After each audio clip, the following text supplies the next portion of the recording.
Welcome to the Nomad Network, your first stop for complete and comprehensive Chicago Bears football coverage. Dive deep into analyses, updates, and all things Bears. Subscribe to our YouTube channel today and never miss a beat. Thank you in advance for your support. We promise to bring you the best because together we're unstoppable. Go Bears.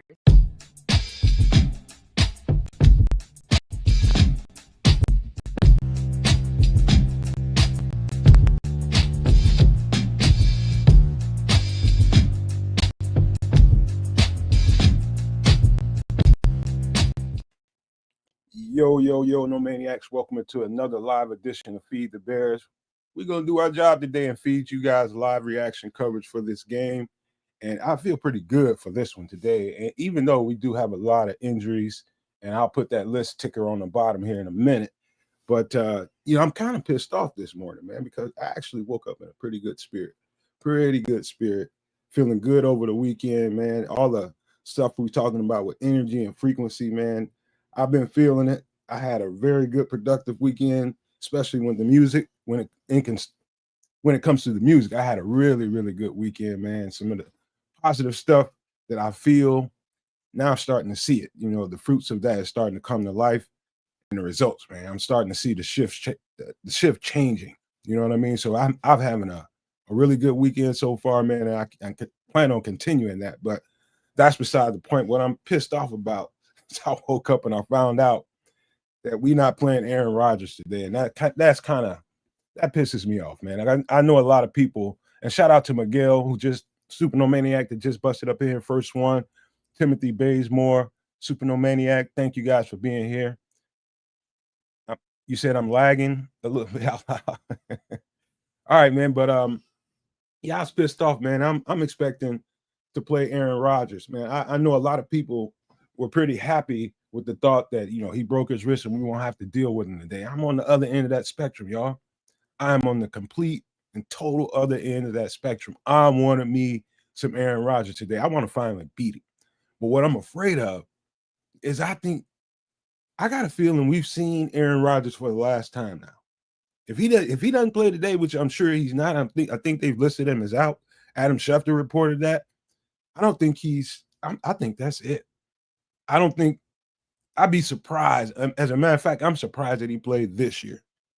But to play him again in the future, I just don't see it.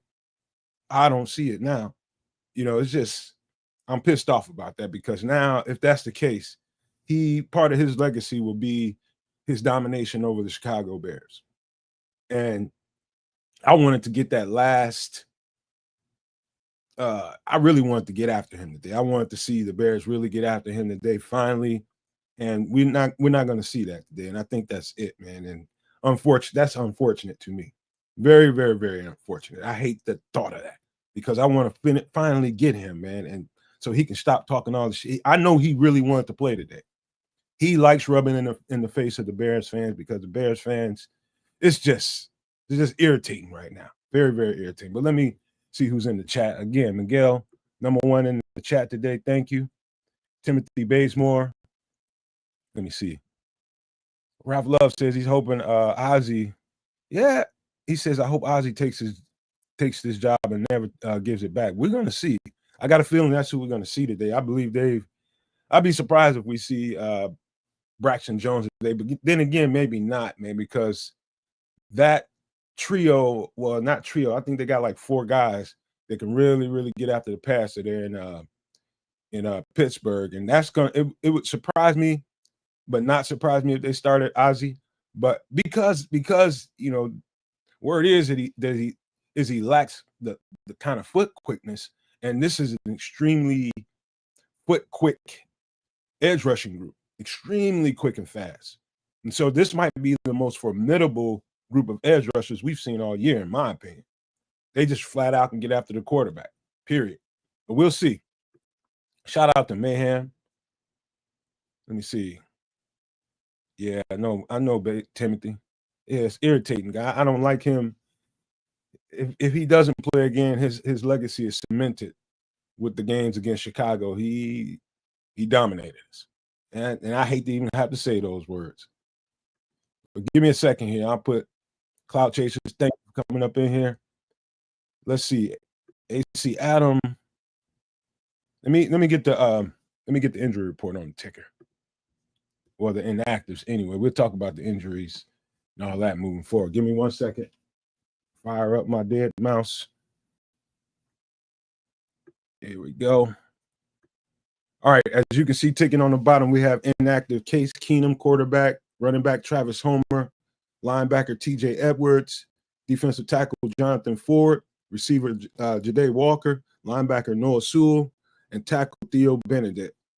I saw Theo Benedict on the injury report, I think, what was it, yesterday? And I didn't expect to see that, but, Theo Benedict, for a guy that's undrafted, and you guys know I hate kind of labeling what a guy is and what he can be based off of how he was drafted or not drafted. I do not like that.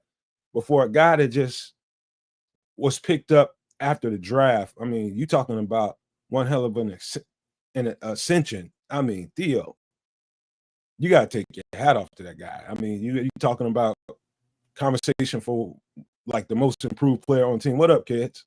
What up? Hey, you're talking about my guy from Canada. Yeah, he's out, man. Everybody's out. This is the only thing left. I wish we had better news to talk about here today, but everybody's out, and it's not. It's gonna make for a hard-fought win if these guys can pull this out. And I think a lot of the weight will be on the shoulders of the offense today. So, fingers crossed that they can pull out a win, given the fact that there's all this injury. Like I've been telling you guys about Benedict very specifically, the reality is Canadians, like... Wait, first of all, do you agree that he might be the most improved player on the team? Him and Noah Sewell. Let me hit you with something. So, like, improved, maybe I would say Noah Sewell is probably the most improved player on the team. Now that you brought him into the conversation, I'm not sure if Theo Benedict is the most improved player on the team. I think it's a bit of a deeper thing. Canadian football is not scouted legitimately by the NFL or by the NCAA. It just isn't.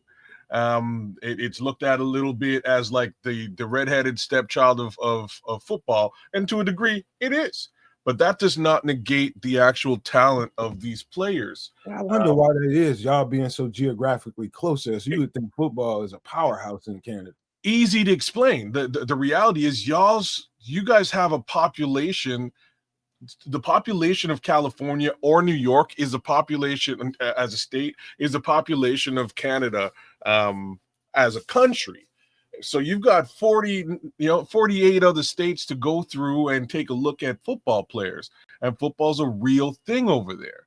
In Canada, football's pretty real. It's come up quite a bit. It's, in my opinion, the second real sport to hockey here. But it's just not scouted like that. The only time, and this is why Theo's in, the only time when Canadian kids are scouted legitimately is when an American comes to a Canadian school. And that's what happened for Theo. Theo was beside, I can never remember his name, but another offensive tackle on the other side in BC came from Hawaii. He came from Hawaii and went to BC for school. That's basically what wound up happening. So there were already U.S. eyes on him, which drew those eyes and kept those eyes on that BC line. That BC line, like I've been telling you guys, like 0 sacks in a season, which is crazy. There's the man. What it do, Trip? What up? But that's the reality, man. These kids are under-scouted. Look at our team. We've got Amen Agbagbamiga, another former Canadian guy that was under-scouted, but only scouted because he was a U.S. guy, is Akeem Hicks. So Akeem Hicks. What? Yeah, brother. Akeem Hicks went to school in Canada, bro. He went to Saskatchewan. What? How am I an Akeem Hicks fan this long and never know that? Yeah, man. So Akeem Hicks, he got kicked out of school in the U.S., got booted out, but because he was such a football talent, Saskatchewan was like, yo, we'll pick you up, come play and finish playing in Canada. He finished playing in Canada because he was scouted and already at a US university. I think he knocked somebody out. I think it was like a physical. I think he fought somebody and got kicked off the team. But at the end of the day, he wound up playing for Saskatchewan, graduated from Saskatchewan, and was drafted into the NFL. There's so many kids like that. Other flip sides here is Neville Gallimore, Jesse Luteka. Those two kids are from my city, played with my son, and they wound up, they're a couple of years older than my son, but they wound up leaving Canada and getting into the US because and it's like a real thing. So one of their coaches became NFL Youth Coach of the Year, and for a period of time, that team, that organization was looked at very heavily by the NFL, which again gave Jesse a little bit of a tour up or a path up, and same thing for Neville. But outside of that, very hard for these kids to get to where they need to get to, and very hard for these kids to get a real look by the NFL and by the NCAA. Well, Shot, thanks for that information. That was shit I didn't know. Yeah, especially with you definitely caught me off guard with the with Big 96. With the Phoenix, you didn't know, huh? Yeah, I know that, man. No, real quick, what we're talking about the inactives and who's hurt, who's not, and Theo's not going to play, and that went into a default conversation on who we thought might be the most improved player. And but let me reiterate, man, we got Case Keenum out, Ja'Day Walker, Noah Sewell, Theo Benedict, which we're about to talk about. Why that concerns me a little bit at left tackle, because this is a fairly unique, let's just say, outside of the Vikings. I don't know. You know who's not in this list? What's that? Tremaine Edmunds. Yeah. He's on IR. That's why he's on IR. That's even worse, right? Is really what I'm here to. Kids just freeze up. Yeah, he froze up for a second. Yeah, he froze. He'll come right back. But yeah. Hell of a season. There he is. Whatever you said, we just caught the butt end of it because you froze up. I was just saying he was having a hell of a season this season. Big ups to Tremaine Edmunds, yo, and I really hope, IR or no IR, that they retain his services moving forward, because I think we've finally seen the real Tremaine. With the real Tremaine Edmunds, please stand up. I think he stood up all season long and was standing on his head in some of these situations. So you know what, kids, it might be something that needs to be said to the point of, like, I don't know if I spoke to this enough. I know I've probably said it a couple of times, but the responsibility of the green dot, which we're going to talk about the linebackers and who might be wearing the green dot today, who is probably going to be Amen, if I had to guess. Wow. Might be Amen. But that's a story all within itself. But the responsibility of the green dot is not only reciting the plays and make sure everybody's aligned right. It's the checks at the line of scrimmage once they start motioning the offense and moving around, making sure your guys are in the right spot, the defensive front, making sure the linebackers are aligned right. That's a lot of responsibility. And boom, the ball is snapped. Now you got to go make a play. You take that green dot off of his helmet, that speaker set out of his helmet. Now he can play a whole lot freer, a whole lot faster. And I think you're starting to see the fruits of that today with Tremaine Edmunds. Wow. He's been unleashed. He's been available and able to play free. Like one of the things I'm seeing from him in a major way is just him getting in front, just getting into passing lanes with the with respect to the quarterback, and getting and making himself big, getting long, jumping, and knocking the ball down. It's awesome to watch him this year. He's unleashed, and you're damn straight not having to sort of pay attention to directing traffic is such a difference for people are also people around you are also asking questions. They might not have heard what they needed to hear in the huddle, and yeah, it's all kinds. It's like a fire hose on you, man. But never had the green dot because I'm a cornerback, but I know kind of what they go through. Yeah, I'm just a little worried because these other guys, and I'm not going to knock any one of them. I'm just saying most of them haven't really had the opportunity. Like, there's no way that they have had much of an opportunity to rock with the green dot, especially over the course of this new regime with DA.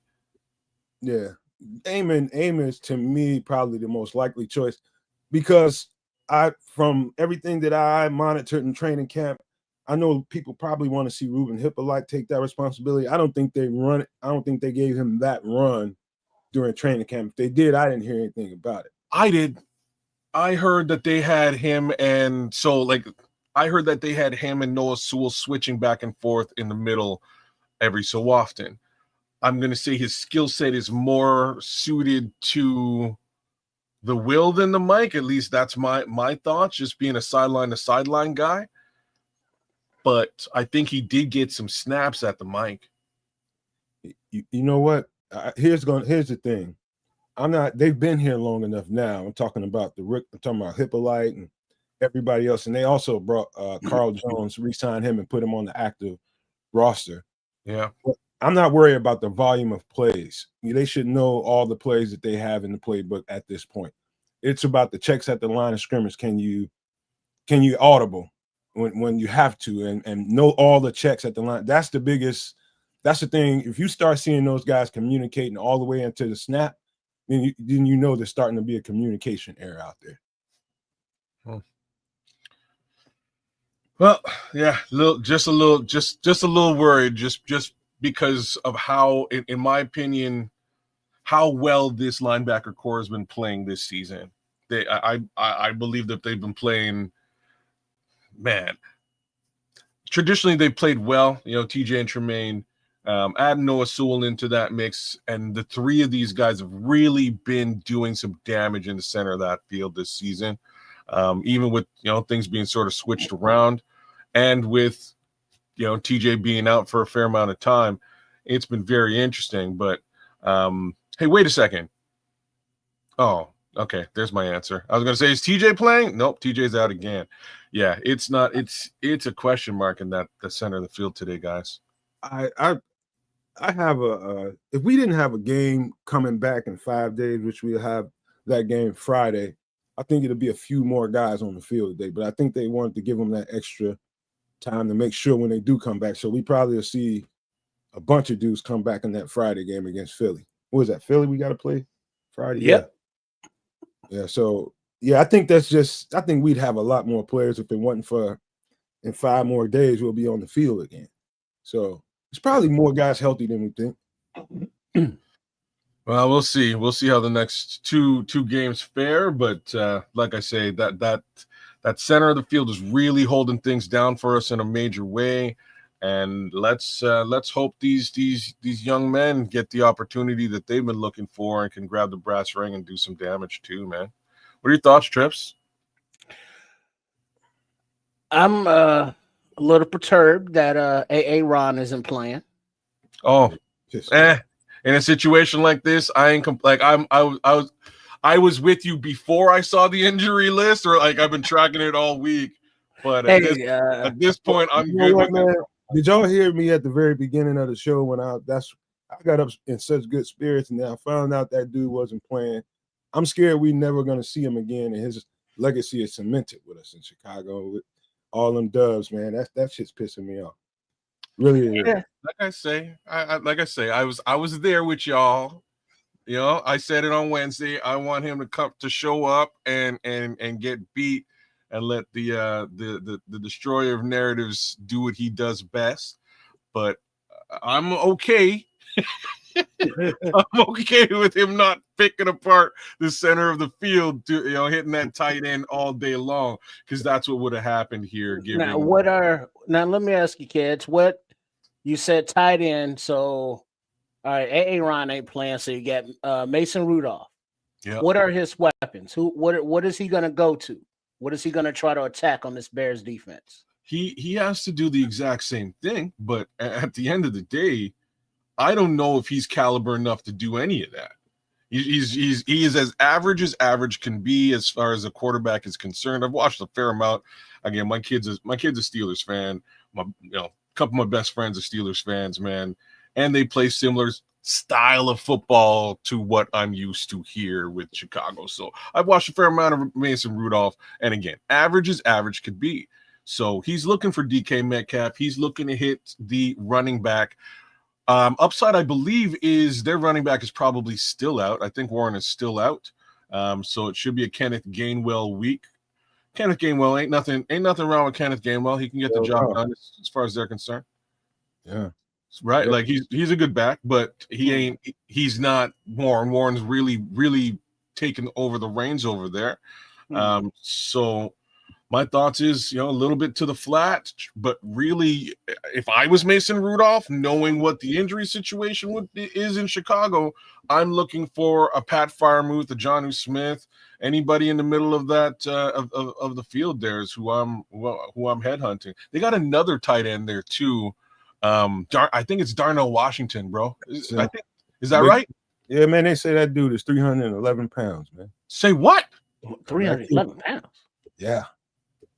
He said that, not nobody else. He said that. He's like, I know I'm listed at about 270, 280, but I'm 311 pounds. Oh, that's another offensive lineman.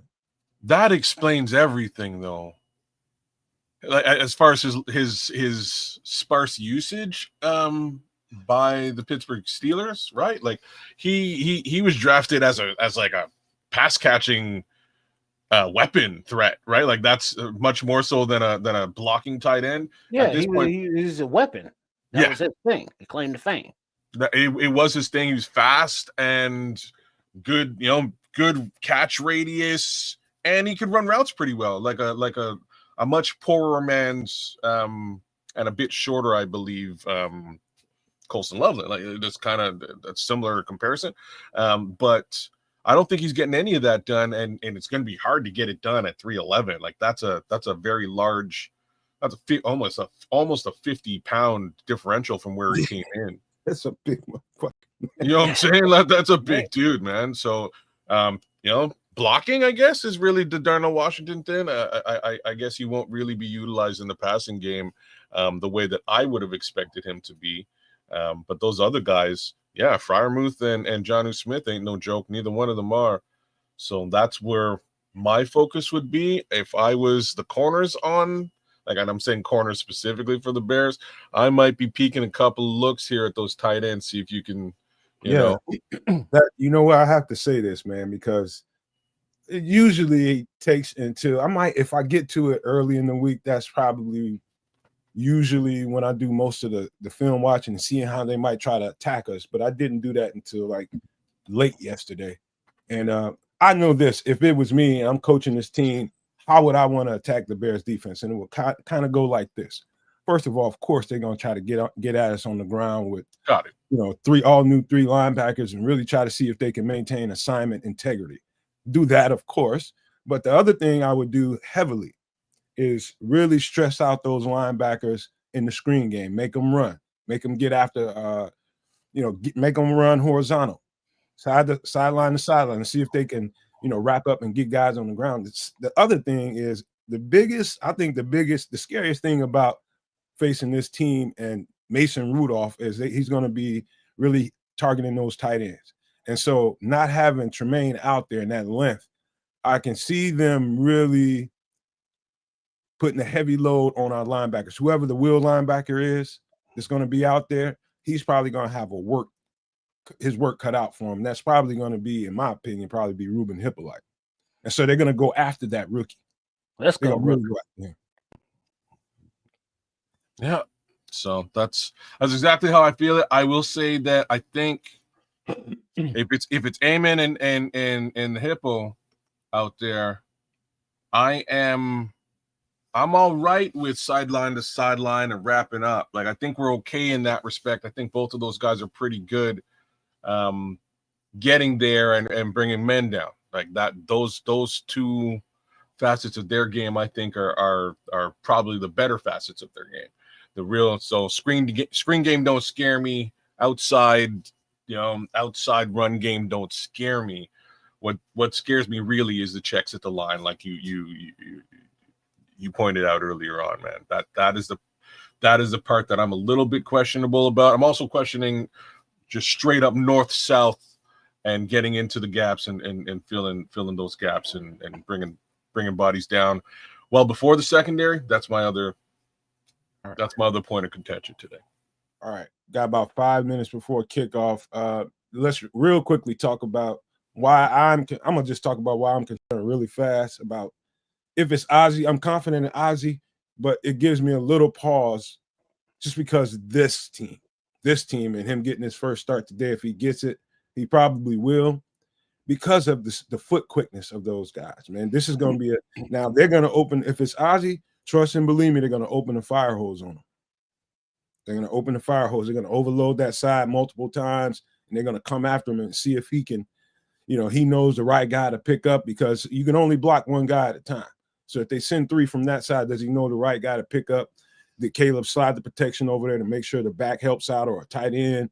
That's something I'd be paying attention to if I were you guys. Just know that if they see Ozzie out there, the fire hose is coming open. Well, I will say like that's what's going to happen. They're probably going to layer TJ Watt over top, right? I would expect either some jumbo help with respect to maybe what's his name? Newman. Hello, Newman. You know what I'm saying? So I think it might be a hello Newman moment today. We might see him in some jumbo capacity helping out Ozzie on the side. If not, most definitely Smythe and Komet on that side, really helping add an additional chip to make sure TJ Watt don't have a field day. And what's the the new tight end? Not Nikola Vucevic, but Nikola somebody or other. There's another tight end that they brought up. Oh, really? I had those names. I don't know where that list is. Damn. I missed that. Nikola Kalanick, Kalinic. However you pronounce that, he's a tight end. And then also on the offensive line, they brought up Jordan McFadden from the practice squad. Yeah. Okay. Yeah, I want to see how they rotate those D tackles with Jonathan Ford out of that rotation. I thought that was interesting. Yes, Grady Jarrett's going to play a lot of football. What happened to John Ford? I have no idea. Is he on IR or something? No, just inactive today.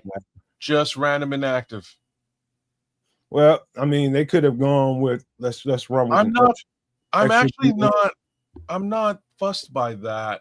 And the reason I'm saying is, strangely, the other 3 guys are kind of getting the job done. These last 4 guys, including Chris Williams. I can't discount Chris Williams. He's been playing very well. Chris Williams, Dexter, Big Bill, and Grady. It's a pretty decent rotation at DT right now. I think it's working. I think Grady must be feeling a whole lot better. Again, remember when I said, well.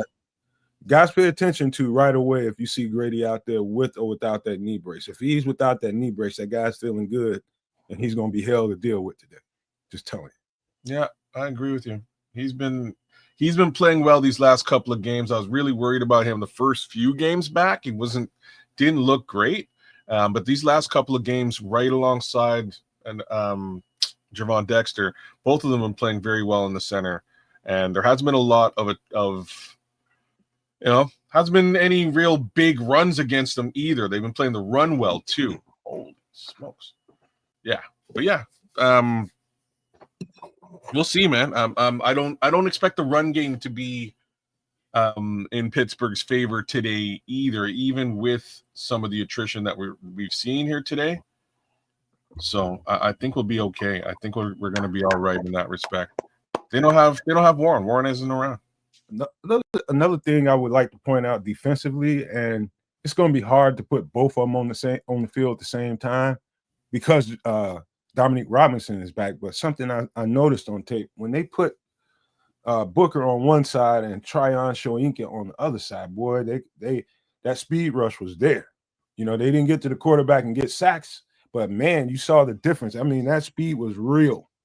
That speed was real. That quickness was real. They were impacting that pocket right away. And so let's see if we can get more reps with them. I don't know how they're going to do it with Dominique Robinson back, but let's see if they know. I'm sure they noticed that on tape too. Let's see if they use that this week. That is very interesting. You know, Montez Sweat makes his impression felt. He does, and he has been getting to the quarterback these last couple of weeks. But if that NASCAR package is starting to really show out, that'll make things interesting as we move forward into 2026, right? So just leave that out there. But I will say, hopefully, we see a couple of sacks from both Montez Sweat and or either one of those edge rushers, because I think we really need to get to the quarterback today. I think they're set up in a way that they should be able to get to the quarterback today. Mason hasn't been starting games and might be a little bit out of sorts in a starting situation today. So all the more reason for these guys to add that pressure, rattle his cage, and, do the defense thing. Shout out to Marco King that just busted up in here. Sophisticated Thoughts, Liberty's Outlook. Thank you guys for being here. Game should be kicking off now. Ralph Love, he rolls Dolo from state to state. Trips, if you want to, you can take it over if you want, if you see in the game already. Yeah, they're still got a commercial going. All right. Yeah, I got a Bradley Cooper commercial of some kind on my side of things. But yeah. Now they're doing the official NFL intro as it is game time, baby. Make sure you got your snacks ready for halftime, because we're settling in now. All right, yeah. What you got going on at halftime, man? You interesting motherfucker eating in the middle of the day like that. I got a home run and pizza in the freezer. Ooh, I got one too, but I ain't cooking it today. Yeah, you got thin crust or regular crust? I think it's regular crust.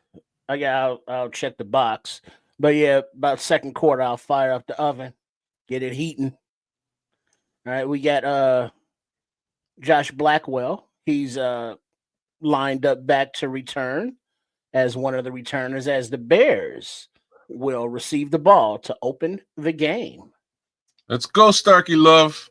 What it do, Mr. Mayhem and Minister Childs? We are about to run this baby back. All right, Blackwell takes it at the 1 and gets it out to about the 30. Just short. Where Caleb Williams will lead out the Bears offense. All right, Let's Caleb. go, boys. Let's go 7 here. Let's go 7. Let's make this an offensive game. Time to put the team on your back today. Oh, smoked neck bones and cabbage in the crock pot. It is Ozzie is starting at left tackle. House smelling good. All right. And under center is Williams. Swift lone backfield. I think we on the same. Hand off to Swift right up center, and he gets maybe a yard. Funny thing, you're a little bit behind me today, Trip. Oh, really? Yeah. He's like right on line with me. This is the first time that we're like line of sight. So when I say behind, like 5 seconds, that's it. 5 seconds. We're line of sight today. So I'm happy. I can actually comment as things are happening as opposed to after the fact. Which sucks. All right, 2nd and 9. And shotgun is Williams. Swift to his right.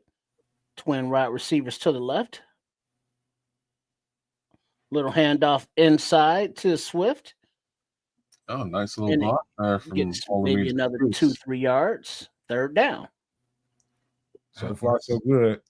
I like seeing Ozzie out there.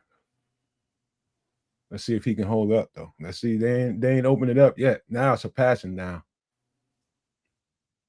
They're going to layer over him now. So keep your eyes peeled on Ozzie Trappier right now. All right. In the shotgun is Caleb Williams. Swift to his right in the backfield. Smart 3rd call. and 6. Can. All right. 4-man rush. Time in the pocket. Ball's away. And it's tipped It was going to Loveland, but he was 2-3 men in coverage, and it was incomplete pass that ended up falling harmlessly to the turf. They definitely had a strong side slide to Ozzy's side for it. They was going to come after it, but Ben Johnson countered that, put the receivers on that side on that passing down, knowing that he was going to need some help over there. All right, so Torrey Taylor on the field, and he's punting it away. And the Steelers returner corrals it at the 9. Ooh, and gets up to the sidelines. Ouch. Daniel Hart is a goddamn blur, ain't he? Right. 12-yard return. Yeah, that was Hardy. That pushed him on out. I'm surprised he isn't in conversation in that linebacker group. Yeah.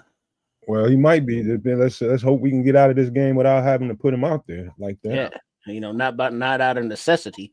There's Hippolyte out there. Look, come on, 47. I see you. Let's make some plays. Big Bill.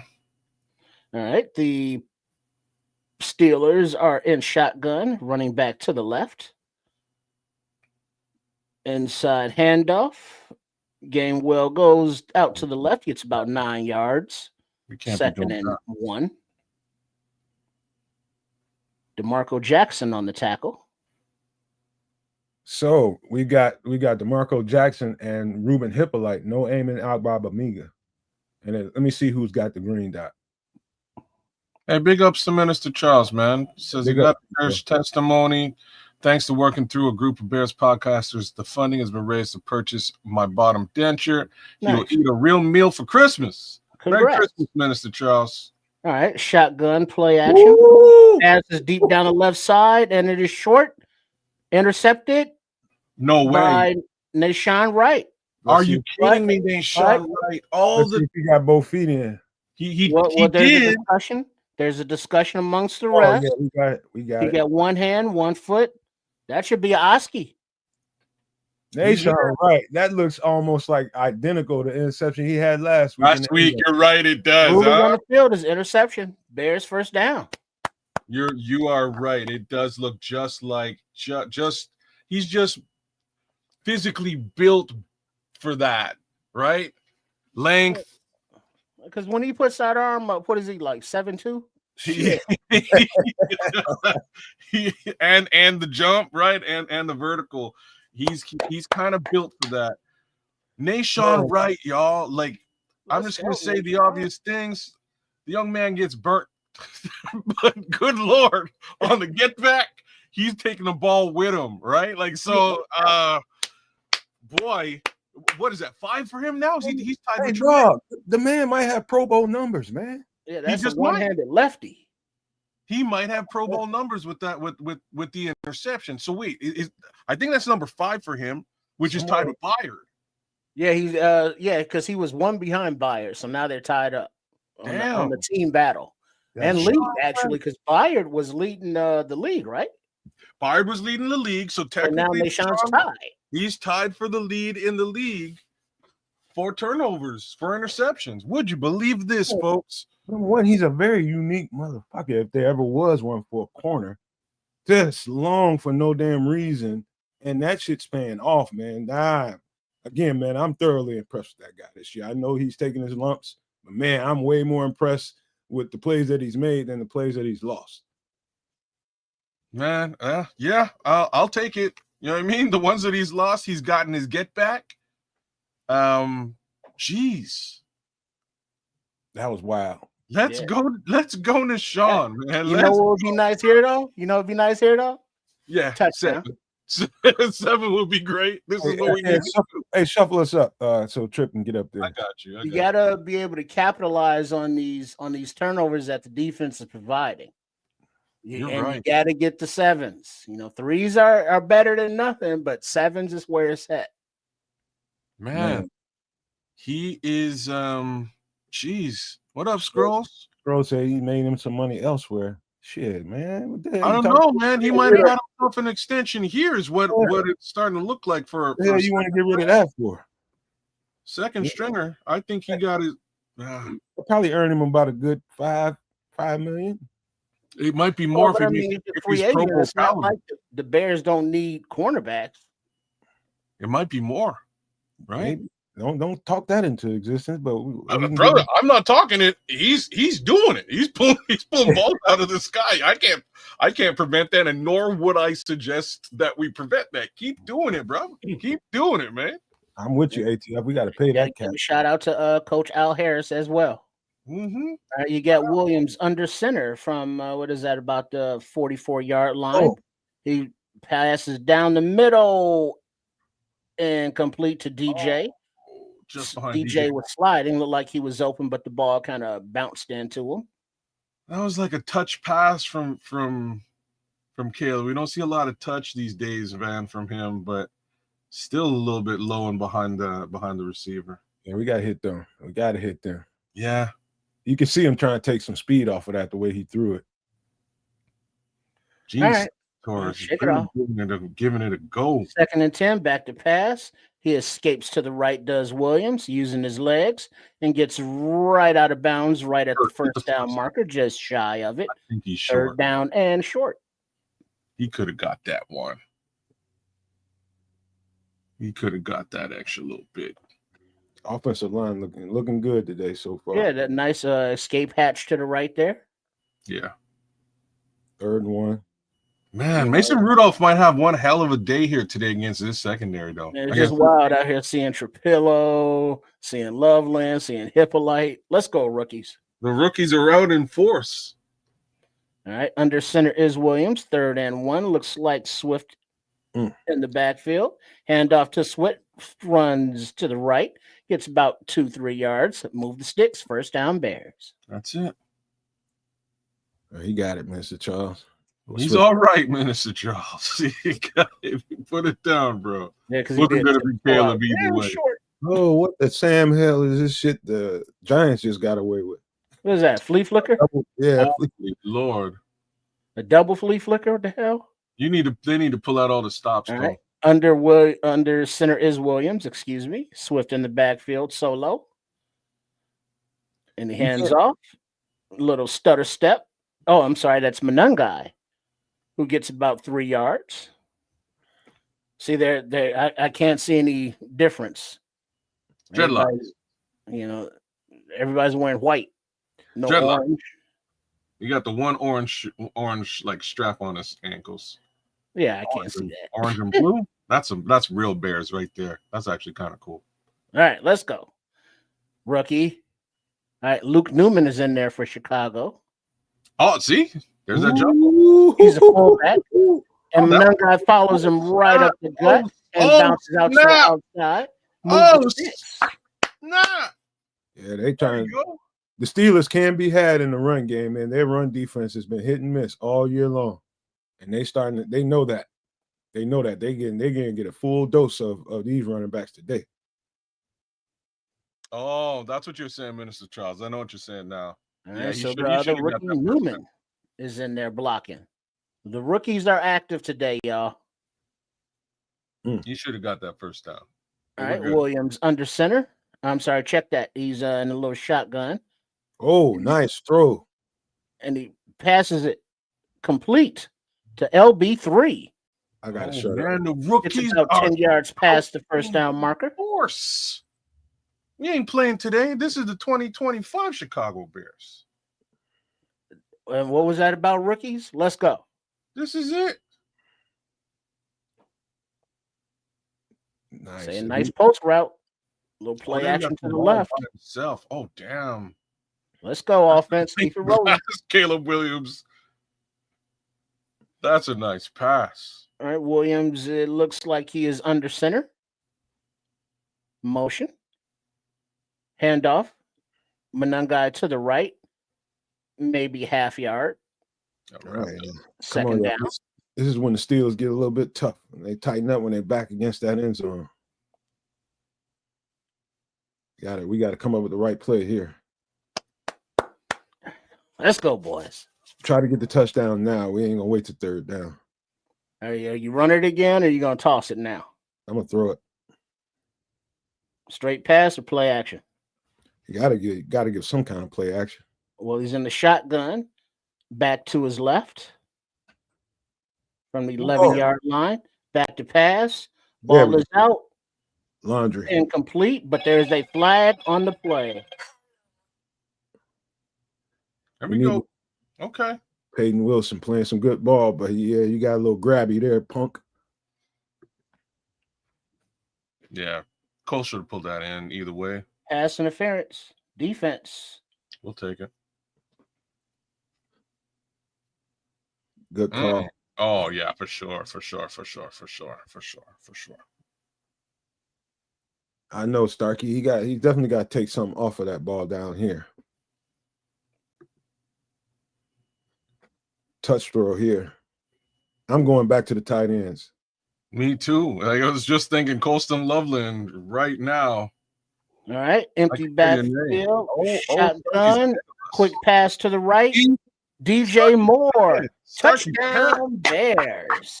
Yeah. Get it going, D-Jack. All right. We needed 7. Go, DJ. Go, DJ. Go. Go, DJ. I thought he threw that ball too hard, but it stuck on him. Starkey Love, I don't know when the last time was we got 7 off of a turnover. Goodness me, but there's 7. Let's get this point after and make it real. Did you notice that their empty backfield just came out 5 wide? Yeah, they wasn't playing around trying to run that ball in there. The Steelers are tough when they're against the wall in the red zone. All right, Santos on for the PAT. Snap, hold, up, good. Bears 7, Pittsburgh 0, 8:28 remaining in the first quarter. You know, quickly, I think that play, that throw and catch probably is going to go so far. That's going to go a long way between those two, the chemistry and the psyche between them two. They're connecting. They got a connection, and it paid off. And so we need that as a team, but those two need that as a duo there, man. They needed that to happen right there. That was beautiful. All right, man. Holy shit. That's what we need. We need the offense to take this game over. This needs to be the Caleb Williams show today. So far, so good. With a little bit of help from the Sean Wright. Let's keep it going on the defense. Let's keep it going. Well, real quickly, we got something coming up at the end of the month here. Hello, this is Chef Trips. Please join us on the last Wednesday of every month on the Nomad Network for the show Some Extra Sauce for my live cooking segment, MFer in the Kitchen, where we make inexpensive but tasty foods that will be beautiful. And I look forward to seeing you there. That's right. We got some extra sauce coming up this Wednesday at 8 p.m. Central. Of course, you're getting Bears coverage. You're gonna get a whole bunch, but this Wednesday you're gonna definitely get a sighting from the chef in here. Who knows what he's got planned and cooked up for this one, man. So look forward to that Wednesday at 8 p.m. Central.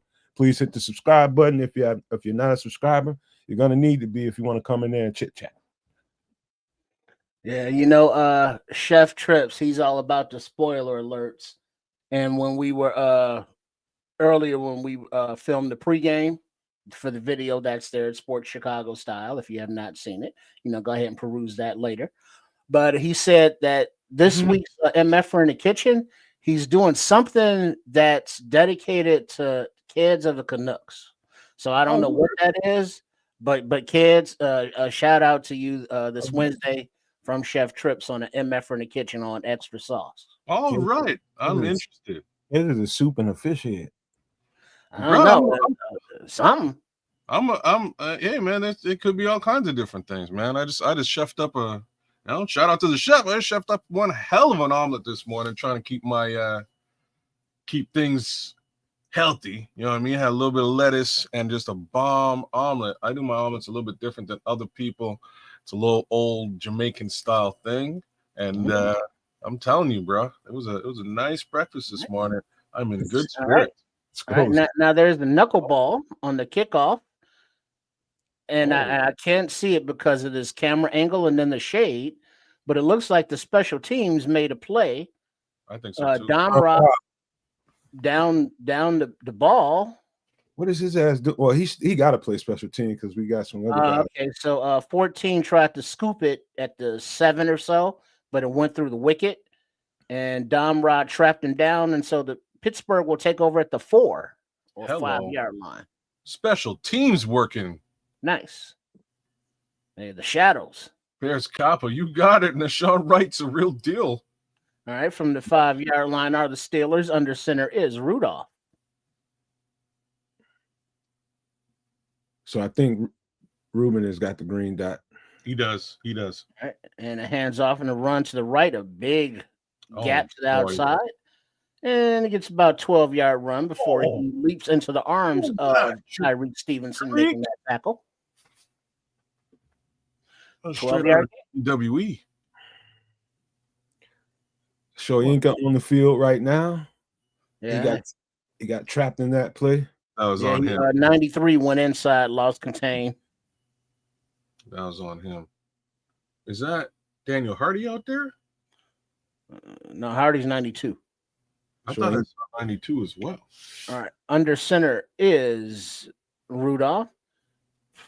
It looks like Metcalf got it on like a little end around, got about a 9-yard gain, running to the right. All right, Tariq. Tariq is he's been ailing these last couple of weeks, hurting a little bit behind. What up, FFG? What up, dog? What up? And looks like he's in it to put bodies on the ground today. So I'm totally with it. DeMarco Jackson has the green dot. Oh, really? Wow.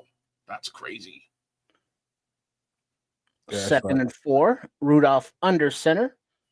We got a fullback and a running back behind him. Running back takes it, makes a little cut at the line, gets about 1.5 yards. Shoyinka and Ruben Hippolyte. That's a good tackle. 3rd and 3. Starkey said Tomlin immediately takes the ball out of Rudolph's hand. That's what I would do too if I was Mike Tomlin. I don't know about you, Starkey. Series 1 interception. Yeah. Let's run the football, shall we? All right. 3rd and 3. In the shotgun are the Steelers, running back to the left. To the flat, my brothers. Running back in motion goes to the right. Quick pass out to the right. Oh, get up. And Metcalf gets the first down by about 3 yards to spare before he's pushed out of bounds on the quick little bubble screen to the right. Yeah, I can tell. Nice seal block on CJ. Yeah. That's what made that all possible. They should have known that was coming. Oh, wait a minute. Jaylen Warren is playing today. Jaylen who? The Steelers lead. Play action are the Steelers. Pressure coming from behind, but the ball gets away and complete to an open receiver, but he's knocked down by Stevenson. Book was First and 10 Steelers. Book was a frog's hair away from the sack there. Yeah, that was a Booker right behind him. Mm-hmm. Come on, they're getting close. They're gonna get some sacks today. Let's go, D. You got to get home. It might wind up being interceptions. I think I was feeling on that too. All right, you got kind of like a little full house backfield going there. Handoff. Oh, nope. Keeper. Wildcat. That's what that was. Killed him. Got about a 4-yard gain on that. Face mask, but it wasn't. Heat-seeking missile, Kevin Bott. Oh no, it wasn't Kevin Bott. Jaquan Brisker. They're trying to attack us on the edges right now. Mm-hmm. That's a smart man's money. That's what I'm. Right. 2nd and 5. Rudolph is under center. Single back, about 5-6 yards behind him. Receiver goes in motion to the right. Hands off, runs to the left-ish. Oh. Gets about 6-yard gain and moving the sticks for another Pittsburgh first down. Watch out for the tight end here on the play action. They haven't targeted them yet. And they're getting some pretty good traction on the ground. Might try to pop pass to a tight end here on the play action. All right. 3:50 and counting in the first quarter. Bears up 7-0. Pittsburgh now at about the 39-yard line and driving, 1st and 10. Shotgun pass to the right on the numbers for about a 2-3 yard gain. 2nd down. Yeah, call it 3. They're trying to suck us up into heavy boxes so they can try to take a shot. Y'all got to be disciplined here, fellas. Got to be disciplined.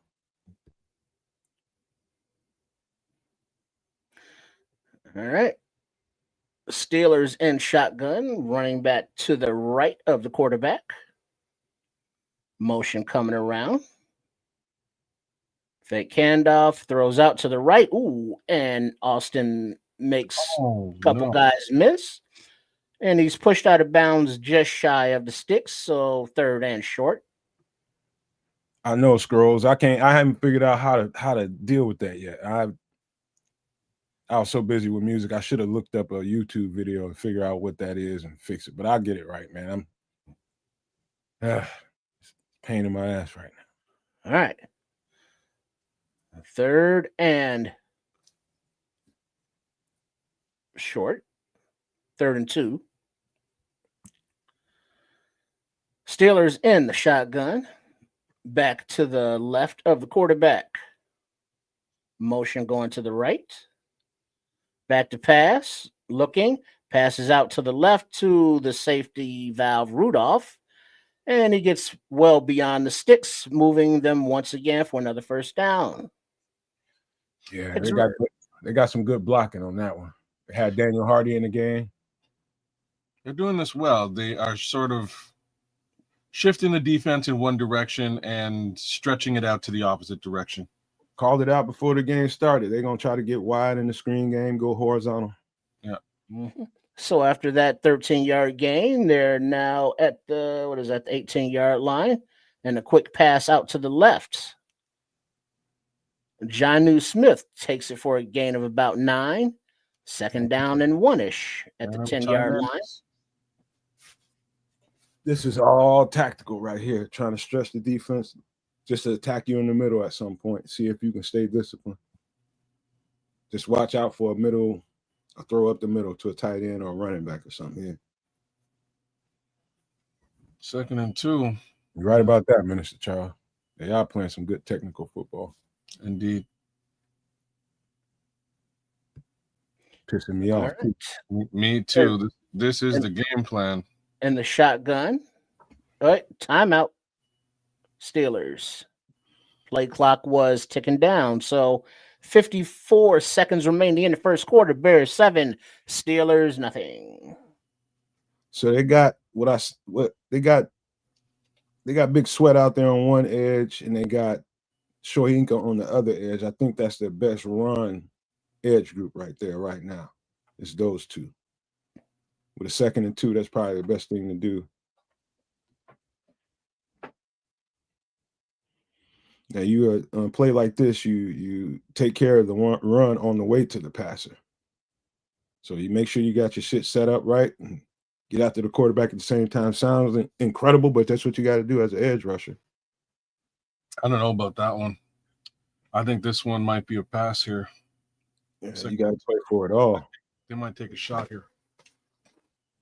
Let's see if somebody can be disruptive here. 2nd and 2. Steelers under center. Ooh. Single back behind quarterback. Give me. Right. Little handoff up the gut. Makes a man miss and gets 2 yards past the sticks to move them once again. 1st and goal, Steelers. North right on the ground. Damn. A player down. For real? It could be any other position right now. He got smacked in the face. It's the only position we can't afford. We can't afford injury at right now. Good Lord. And Carl Jones Jr. should be trotting out on the field any minute now. Or aiming. Probably more likely Carl Jones.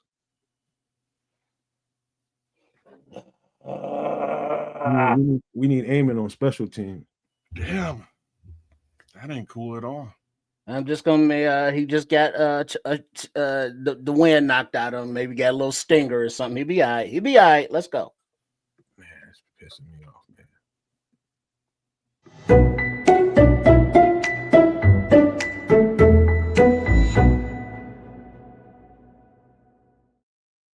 Man, the Skrulls are sending you in, Nomad.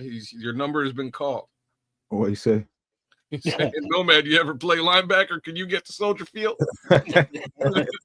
I'm ready, coach. Put me in. I'll probably give him about 3 plays, and I have to retire my cleats after that. You sounding optimistic with 3. Yeah. Be a few, man, but I'm gonna be hurting every last one of them. Hurting, certain. My neck, my back, my back. Starkey Love, you're saying it, man. That's what I'm trying to say too. This offense has to be the key to the win here today. We cannot rest on our laurels and put all the faith in the world in this defense without, every major facet of the defense is gone today, with the exception of Tyreek Stevenson, Grady Jarrett, Gervon, and Montez Sweat, right? So it's going to be a tough go today. Just for a point of reference, I don't know why this just popped in my head, but I don't know how many people have tried. This is definitely local, kids. You don't even worry about this, but Trips knows. So Jewel is a local grocery chain around, and good ass fried chicken in there, man. Good ass fried chicken. Caught them. You got to make sure you catch them at the right time when people getting off work 3, 4, 5 o'clock. They got fresh chicken coming out at all times. Mm-hmm. Man, you can't beat. You can get an 8-piece for like $6, man. Good ass chicken. Yeah, the deli food inside the grocery stores. Mm-hmm. Prepared food. Don't sleep. They got that going on in your grocery store chains, kids? What, fried chicken? Yeah, but it ain't rotisserie chicken. Yeah, like rotisserie chicken is fine in most of these chains. Up here, the Costco ain't bad because it's kind of cheap at Costco. It's a little bit extra. All right. Amen is in the game. First and goal. Steelers throw a little orbit to the right. And DJ Metcalf has an escort right onto the end zone. Touchdown, Steelers. Mr. Charles said it ain't nothing to brag about. Amen, by the way, lost gap integrity right away. You got to get up closer to the line of scrimmage. They just outran you there, bro. Just outran them. Mr. Charles, it's not bad, man, for some grocery store chicken now. What you can't ask for a whole lot. You're in a grocery store. It's cheap. You ain't got time to do any cooking. You're out and about. Right. Snap, hold, kick is up and good for the PAT. Tied it up at 7s. Well, what is that? 30 seconds left in the first quarter. It's a ball game, y'all. Let's go. It's all good. Yeah. All right. And we got possession for the Steelers there on that drive, man. We have to do the same here now. We definitely got to tighten up with the linebacker core. They're definitely figuring out that, hey, man, we just got to keep running the ball at these linebackers and make them run and chase. That's the plan right now. So that group right there, they got to have a heart-to-heart. Get in, keep your gap integrity, your lane integrity, and get downfield and make a tackle, man. It's just that simple. Yeah, they should know what the game is now. It's time to defend it. Game is a flat game. Game is a screen game. Outside game. Get out there. Stop it. Man. So Amon, again, Tripp said Amon did sub in for Ruben Hippo. Like, let's see what's going on with him. Did they put him in the tent? Did he go to the locker room? I don't know. No word, no updates. All right. You got a ball game going. Let's go. As the Steelers line up to kick it off for the ensuing possession. And the ball is away.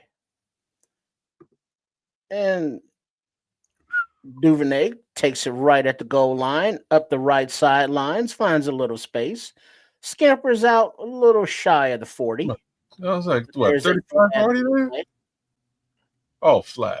Damn it. Of course, they bring it back. Yeah, and it's holding on the return team, which will be the Bears.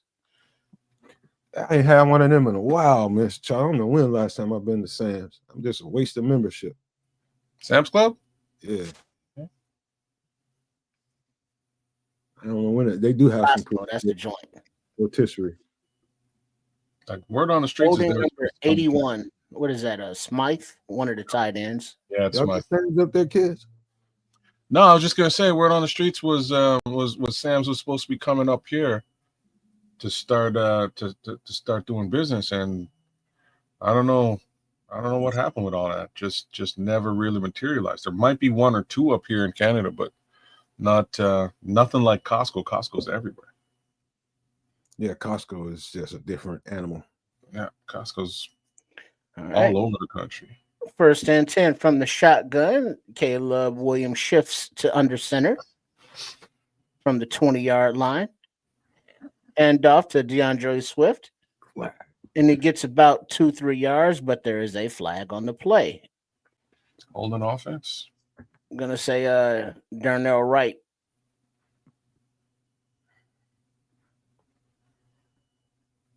For holding. Yeah, that's exactly what Back it was. up 10 yards. Yeah, Darnell went to the outside. Watt went to the inside, and he grabbed him. Whiffed on it.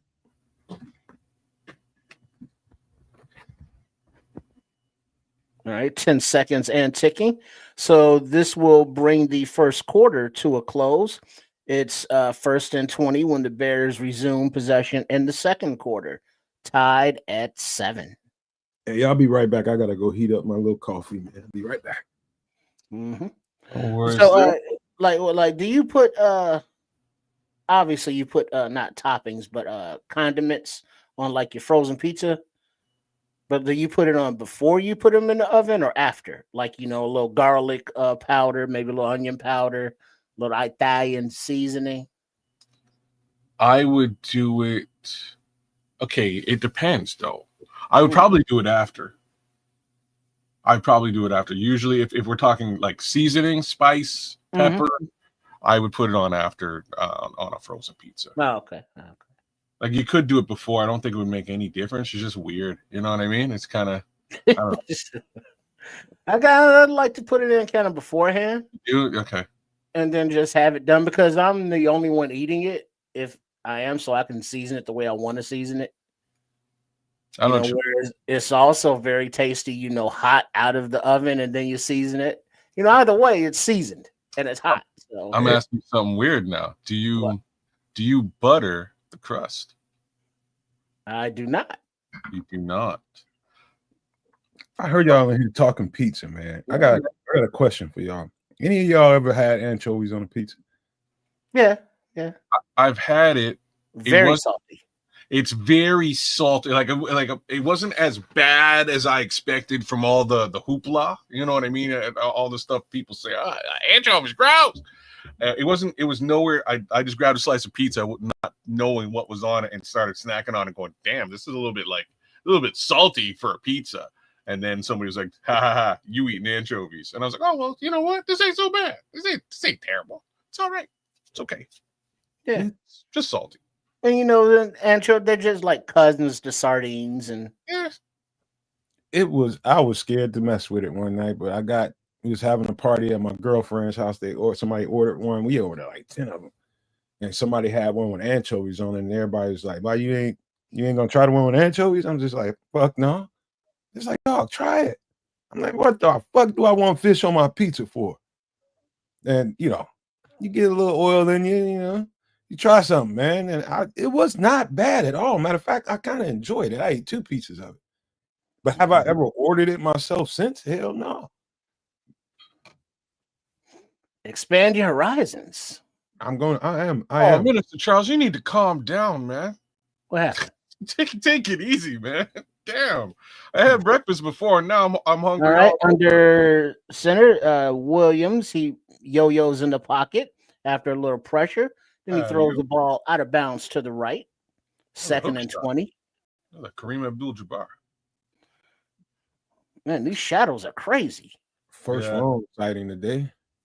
Yeah, that sun is right there in the middle of the goddamn field, man.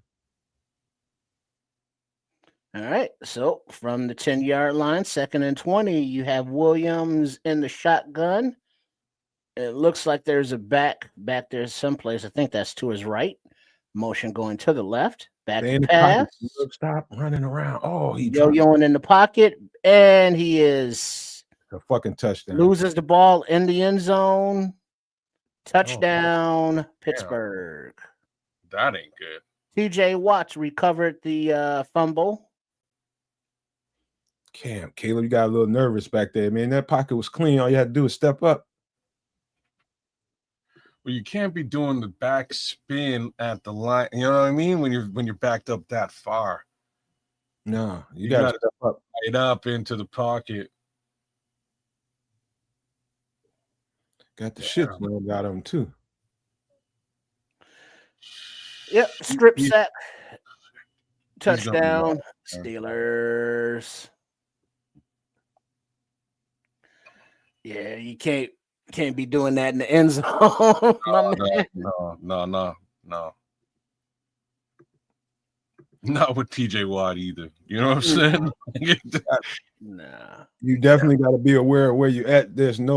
You got to step up. There's no other way to do that. Running sideline left or right is probably frowned upon in this situation. You definitely want to step into the pocket and just throw it away if nothing else. So's holding the ball, even then. All right. PAT, snap, hold, clean, kick. Oh. Good. Steelers jump ahead, 14-7. God damn. You don't want to talk about pizza again so we can just forget that?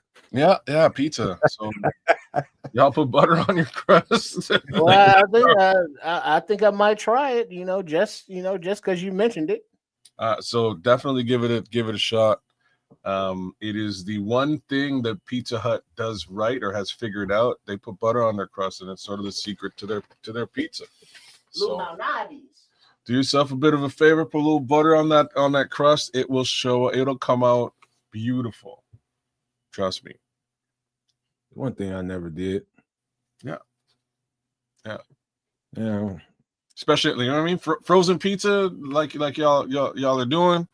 Just butter that thing before you put it down on some foil or whatever, however you put it in, and away you go, man. You're doing good. Yeah, we just cook. Here you go. What is that? Sausage only? Yep, sausage. Man, dude, that's kids, one of these days you're gonna get a hold of that. Well, if I come up now, whenever I show up, I'll bring some of that back with me, and we'll rock it here. But honestly, man, the orange guy screwed everything up, because that would be a great little commodity to ship down to Canada and sell for the folks at Home Run. You guys would make some good money. I'm trying to tell you, kids, it might be as simple as it's more simple than you think it is. Go down to your local grocery store and tell them about it, and ask the manager. Ask for the manager. Ask him, is there any way that you can order this product? And if there's reasons, whatever regional reasons and difference between the country reason, then you can't get it. But if you can, it's just like, okay, we'll order a few of them. That's how I started it with me in Georgia. They won't do it now, man. The only reason I'm saying that is because of them tariffs. The tariffs have made everything a bit dicey down here from a U.S. to Canada perspective. Like, even this week, I went to go buy so the coffee I get is Starbucks French roast specifically, because it's the only thing I can find without me doing the whole French press process myself that tastes like European coffee. It's the closest thing. And man, I've been getting this coffee at a pretty decent rate up until this week. This yesterday I went to the grocery store and they raised the price by $5, and I was like, this is just absolutely ridiculous. Well, look at there, kids. Look at Miguel. What kind is it? I want to shop in Canada. I can look into distribution. Where's your shop, Miguel? What part of Canada? Do you know? All right, the kick is away and taken at about the 5-yard line by Duvernay. And he goes to the right sideline and he's tackled at about the 25-yard line where the Bears will take over. Okay. So he was saying home run pizza. But you can look Canada wide. It is one of those things that if you're able to bring it across the border and then ship it out to other grocery chains, I'm sure you can make a pretty decent dollar. There's not a lot of frozen pizza. All right. Here. Under center is Williams and hands off to Swift, who is met at the line of scrimmage. No gain. Second down. If you went outside, you would have got some yardage there, brother. Hey, Miguel, thanks for that, man. That's nice to know. I didn't know that about you, man. Congratulations, being an entrepreneur out there. Sweet, yeah, man. Oh, and if you're shipping and delivering those goods, let me know, man, because I do telematics. I'm sure there's some business we can do elsewhere. Right. Second and 10. And the shotgun. Back to pass. Ball's away out to the right and complete up the right sideline to Loveland after about 15, 18-yard gain. First and 10 Bears. Sweet. 17-yard gain. Nice, Miguel. Love that. All right, fellas, we gotta watch the language a little bit, man. Y'all speak your mind. I know y'all mad. Check down. All right. So we're coming out first and 10. Loveland's out there next to Ozzie, then flexes out a little bit wider. Caleb in the shotgun all by his lonesome, 5 wide. Back to pass. Time. He escapes to the right, and he's using his legs, and he scampers out of bounds after about a 6-yard gain. I can smell the run coming off that one. 5-yard gain. It's all good, Stark. Starkey feeling it out there, but it looked like Caleb in this offense is starting to feel it a little bit too. That's the one thing I like about these empty sets is it really gives him a lane to take off. Oh, they want to call him Iceman. That's George Gervin. Yeah, it's Gizmo. Bobby Drake. William under center. Single back behind him. Hands off. Back runs to the left to Swift. Gets about 4 yards. Third down and short. Call it a gain of 3. Is it the ice or just the Iceman? I don't know if that name's gonna stick to him just because of what y'all just said. Mm-hmm. All right, 3rd and 2. Williams in the shotgun, running back to his right.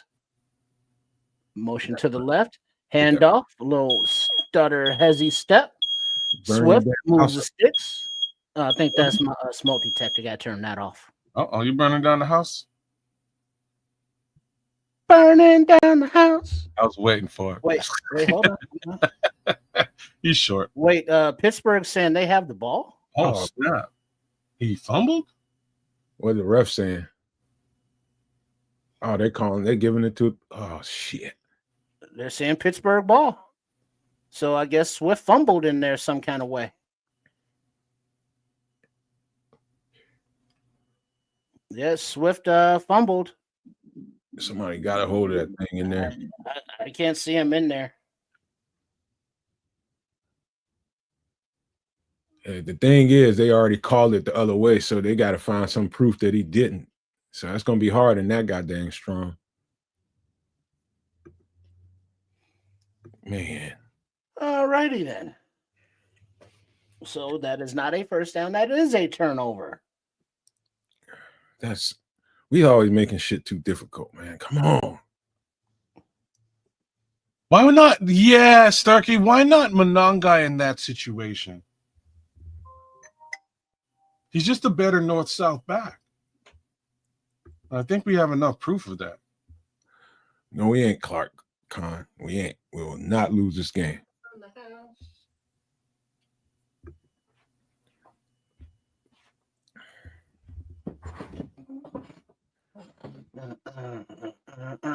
You need to clean that oven, Trips? No, the stuff that's in there just burns away the ash. Mm. You know, eventually it'll stop smoking. But you keep spilling stuff in there. What are you gonna do? You open the window, you take down the smoke detector, you fan a little bit, you be all right. Buy some oven cleaner? No, because that's a chore. It is. Yeah, it's a chore. God damn it, you got to get in there and clean it sometime. Trip, you sound just. That's so funny, man. Yeah, motherfucker. That's hilarious. You have no idea how bad my oven was there for me, to the point that I was like, you know what? Damn it. I'm going to buy a whole new stove. Get rid of the whole stove. I just replaced the whole damn stove, man. I said, forget about it. Oh, man. So funny. I mean, you be down in there scrubbing and cleaning and sweating like the oven's on. Well, this is why I bought the new oven, because the new oven will it's got like a cleaning mode where you just boop, boop, boop, and it burns it all off. You know what I mean? Yeah. It's really what it does. It burns off all the BS and you're back. I got 2 words for both of y'all. What was that? Scotch Brite. Get you. Oh, we've heard of that, by the way. That's what we were trying to avoid, is getting down on your hands and knees. Right, I get that. All up in the oven, and then you still got to burn it off. And the way it's shaped, it's like I can't attack it from the front because of the spatial. Hit it from the back. Hit it from the back. Well, you know how we do, but yeah, but I can't fit in the front like that, and then no. Oh man! Oh hell no! That's too funny. Oh yeah, so YA Black did recover that fumble from Swift. Brutal. So from the 48-yard line, the Steelers will take over. And back to pass is Rudolph, a short dump off to the right. Ooh. Darnell Washington takes it for about a 13-14-yard gain. First down. He's 300. Pittsburgh. He's 311 pounds. Like, he's a big lad, that kid. I saw and seen and felt every ounce of that weight too when he connected. Circling here. Man, he's heavy, man. What is it that we've circled? What are you talking about? They're circling things on this replay. Yeah, I don't know how that's not forward progress or something. I don't know, but whatever. All right. First and 10 are the Steelers. Ooh. And a handoff to the right. There we go. There we go. Taken down after about a yard. There we go. Amen. Amen. Agbanbimiga. Victor Dragon, I don't think he's got very many fumbles on the season. I would say. You see Eric Bieniemy over there getting in Swift's ass. Yeah. Business. And you got a Steeler hopping off on one leg, number 4. That's Metcalf. That's the first known fumble in mind that I know of, Victor. I might be wrong, but I don't think he fumbled before in the season, but maybe once before. All right, so with Metcalf, their wide receiver 1 is off the field hobbling. You got Rudolph in shotgun, 2nd down and 8, quick pass out to the left, and he is immediately tackled, but kind of squeaks away from right, but cleaned up after a gain of about 2. Good play, fucking Nation. Way to shed that block. Mm-hmm. Tyreek is out. Wait, what is Tyreek is out? I didn't notice that. Let's see who's out there. It's probably shoulder or hip is questionable. Oh shit. Probably McLeod out there. Oh, for Christ's sake. So yeah. Upside is DK's not playing this particular moment either. So they're number 1 6 shotgun. Oh, good. Little handoff inside, run to the left. He outruns the entire defense for a first down. Kidding me. Damn. Fucking Booker did his job stringing it out. Those linebackers got to be faster. He just missed it. He just missed that tackle. Yeah, nobody's there at the end of the secondary. After replay assist, the runners route short of the line of game. So it's going to be 4th and short. They'll probably they'll probably review that, and it's still going to be a little short. No, he's short. There it is. Yeah, about 1.5 inches short. Yeah, he's short of the line again. His knee's down. So call it 4th and 1. And Pittsburgh is in the huddle, calling a play as they're right at the 30-yard line, coming out in a heavy tush-push type formation. Oh, they got the ball off late. Get him. And there's a snap, and there's a scrum. It's short. And it's stalled, no gain. That looks like, hell no, that didn't go nowhere. They were not in alignment. That ball came too fast for them. They was not ready to get off the ball. Let's go. There, stop them. All right. Each other about that one.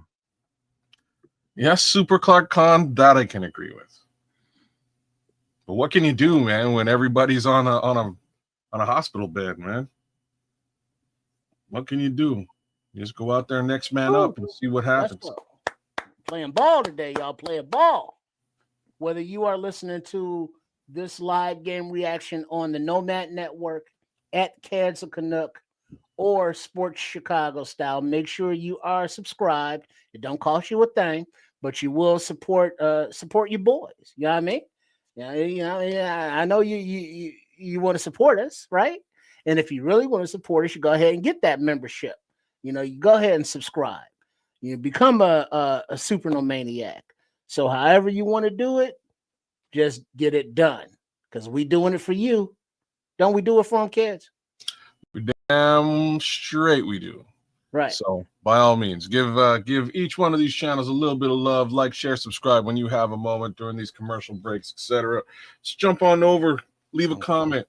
Tell us what you think about what we do and what you think about these Bears, because I will say 7-3, we doing all right. I think we can pull something out there today, but yeah, we gotta clean up this offense.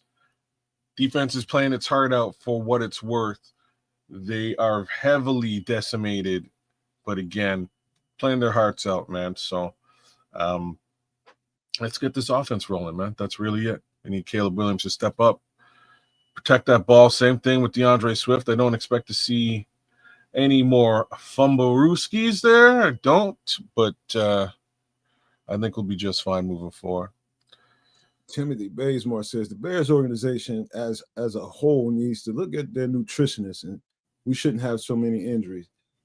I think it's just par for the course, man. Teams are pretty beat up at this point. Not that you don't have a point about the nutrition. They probably do need to take a look at that, but everybody's pretty beat up right now. I've said that one before too. I'm not sure whether there was a change in trainers in the staff trainers with the regime change or not. I don't know, man. But I don't know. Mr. Charles, after that, Minister Charles, stop tripping. That should be a very short conversation. If you got to talk yourself into making some cornbread to go with that meal, very short conversation with the cabbage and neck bones, right? Hell yeah, you got to have something to sop all that juice up. All right, so you got Williams under center, and a play action back to pass. Ball is over the head of LB3, who was open right at the middle of the field. So incomplete pass, 2nd and 10. Come on, Caleb. Manungai is in the game. Oh, airmailed that motherfucker. And that's what that should have been. Burn was what? Yeah, you got to hit that. About 3 feet too high. It's more than touch, but whatever. Now, what is this? Jonah Jackson is down on the field as well. That's up, man. Luke Newman, here you come. Wow. He's sitting up, but on the field, down. Son of a bitch, man. All right, so it looks like Newman might be in. I ain't never made a pan cornbread in my damn life. Really? Never. From scratch? Never? I never made a pot of cornbread from scratch, out of a box, nothing. This ain't no cornbread guy, man. Okay. Jackson is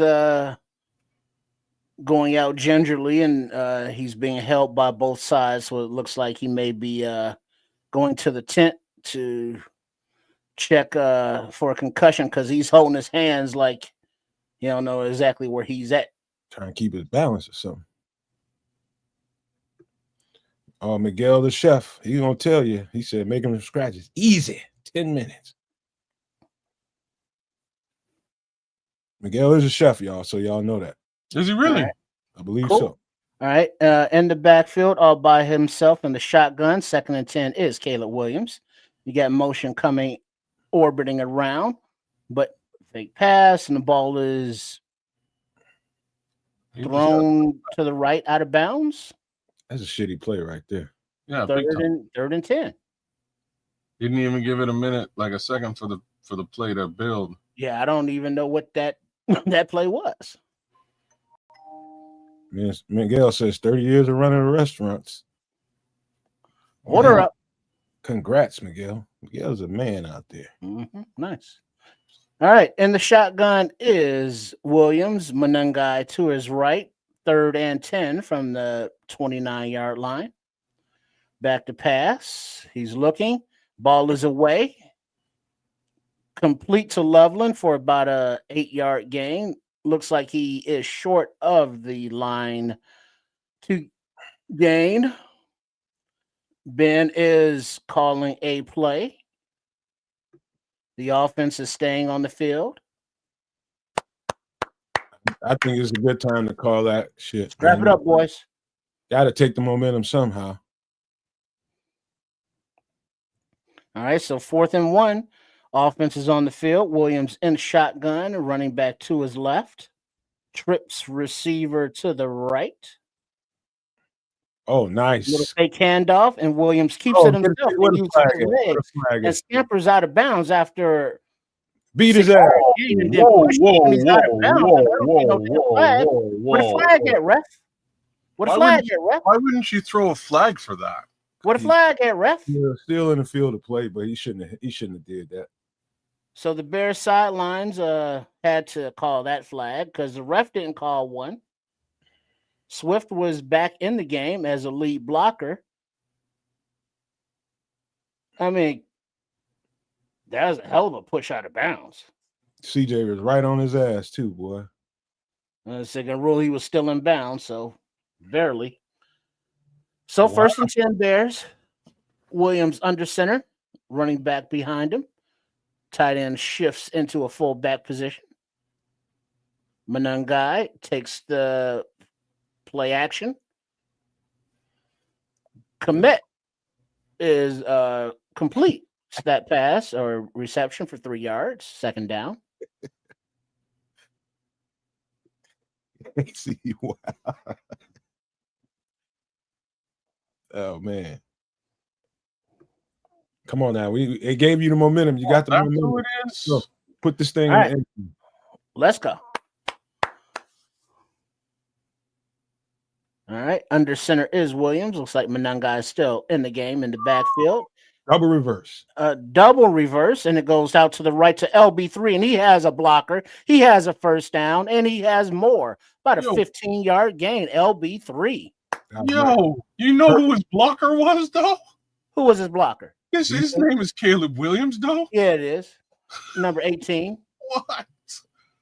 Yeah, 18 lead blocker. Man, Caleb Ole. Now, granted, he didn't make the block. That's okay. And he didn't make the tackle either. He didn't make the tackle either. So it was just enough. You make that block, maybe he goes, but that's cool. That's cool. 1st down. Just enough of a deterrent. I formation, a little toss to the left. Manungai is met in the backfield for a loss of about 3 yards. Mike got his knee twisted. Oh, on the tackle? Yeah, he might twist his knee up a little bit. Let's see. Yeah, Caleb ain't do shit. Yeah, he need his ass whooped for that one. Oh yeah, I think he messed his knee up there. Ooh. Oh. Yeah, he got twisted around when he came down. I see what you mean. Awkward. Yeah, he landed a bit wrong. Did he get up? It looks like he's up. 2nd and 15. There's no injury timeout. All right. 5:23 in Right the on. sack. Pass to right seam complete. About 8 yards past the sticks to Rome Odunze. First down Bears. There we go. Get him involved. Get this thing. Well, oil this machine up. Let's see if they go a little tempo here because they got him reeling a little bit. Yeah, Newman is in at right guard. Is he? He 65. Yeah, he's out there. Yep. So we got rookies all over the place. Oh, DJ fell on that one. And fake pitch to the left and then a quick pass to the right, but DJ was falling down, incomplete, but there is a flag on the play. Probably snatched him up. Pass interference defense. Looked like he got grabbed up. Grabbed up or pushed down, one or the other. Oh, now he limping. No foul on the play, picking it up. Really? Second down.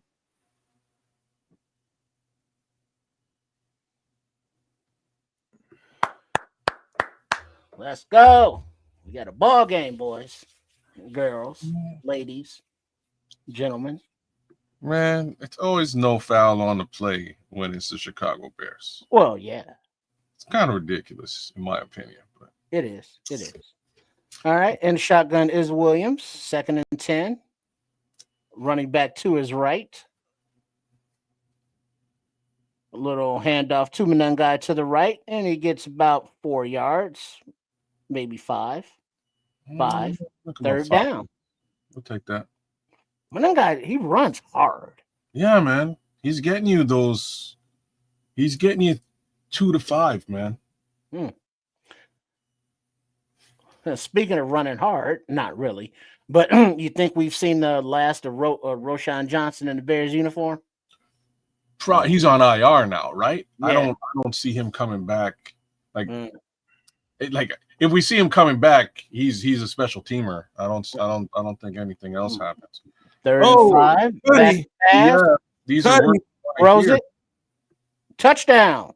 Colston Loveland. Bears. Hello. Skinny post. Rookies are out in full effect, in full force, en masse, as they say in Quebec. Yo, I love it. Angle route, my bad. You can call that a skinny post. Angle route, pretty close in relation. That's nice. You had to throw that ball right on time, and you put it in the only place you could. Again, I like the extra hustle to get in the end zone, man. Nice. All right, now here we go, Bears. All right, so on for the PAT. Snap, hold, kick, good. Tied up at 14. 3:56 remaining in the first half. Okay, so all the Bears who are on my bench are killing it. This is awesome. And as far as fantasy football is concerned, check me out on a Tuesday, 6 p.m. Central, 7 Eastern. We will do the Superflex Fantasy Football Show once again live at Keza Canuck. Me and my homie D, that's what we do on a Tuesday. So come check us out by all means, and we'll keep your fantasy football dreams in play. As for today, yeah, so much for mine. But the upside is Bears are up. Bears are in position, and all we got to do is make sure that we do not continue to shoot ourselves in the foot, because that's really how the Pittsburgh Steelers are at. Have tied this game up. So let's keep this moving. Tim Bazemore says Loveland is turning into one of his favorite Bears. He should. He making plays like that. He should. He is exactly that good. Just a matter of him being utilized in the offense. And like I said, a couple of weeks ago, Caleb recognized how open this kid usually is. Now he's starting to use him. You got to give Ben Johnson some credit for having confidence in his boys, putting them. They were behind the 50, well behind the 50 when he went for that 4th down. So that could have ended up being a disaster. But he had confidence in his team. Leave him out there, man. Let's take this momentum back. Now you know what I smell, kids. Interception? I smell a turnover. Turnover? Yeah. Takeaway? Because I'm smelling it too. Smell it. I'm smelling it too, man. What up, Chris Bay? Black Sheep. Welcome in, bro. Welcome in. All right. Who's going to get it? That's the question. Who's going to get this turnover? That is the question. You have seized the momentum. You took the momentum. The momentum did not come to you. You took the momentum. Now maintain the momentum and take this damn ball away. One way or the other. I don't care who gets it. Just get the damn ball back. Really, really push him up against the 8 ball.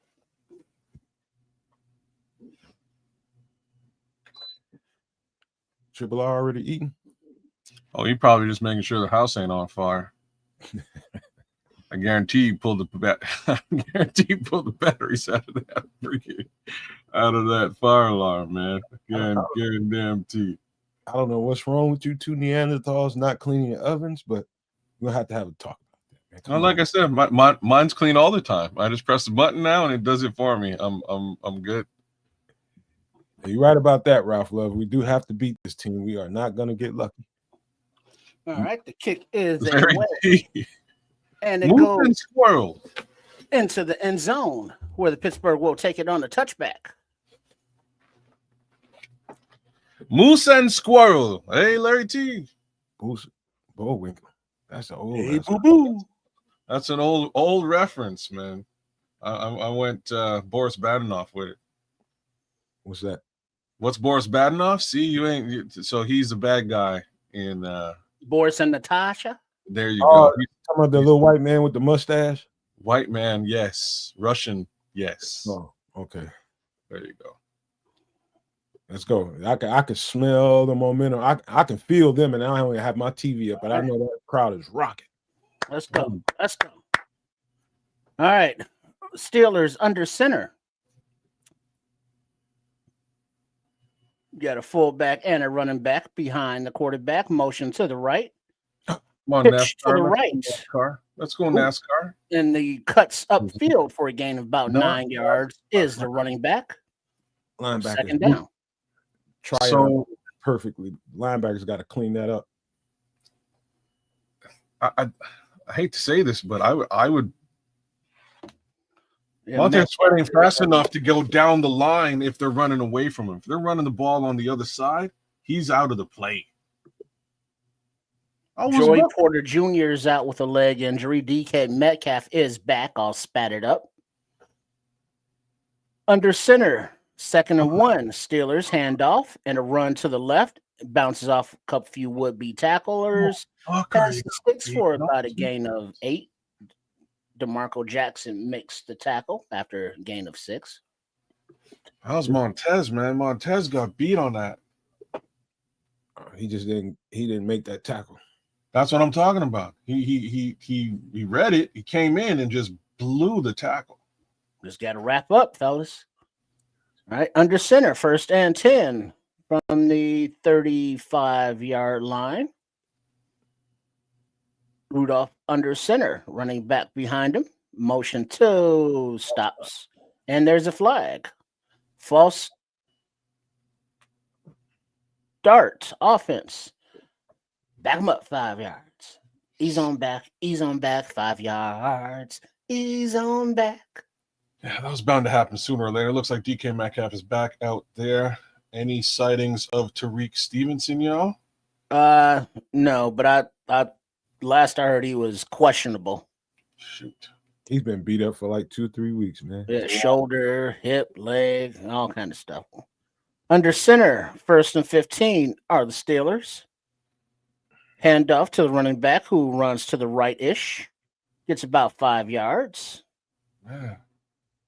I'm letting it happen with the cutbacks. Where's Ruben Hippolyte's speed? Where are you at? 24. I see a 24 out there. Who the hell's 24? That's McLeod. That's McLeod. Right, looks like we're at the 2-minute warning. All tied up.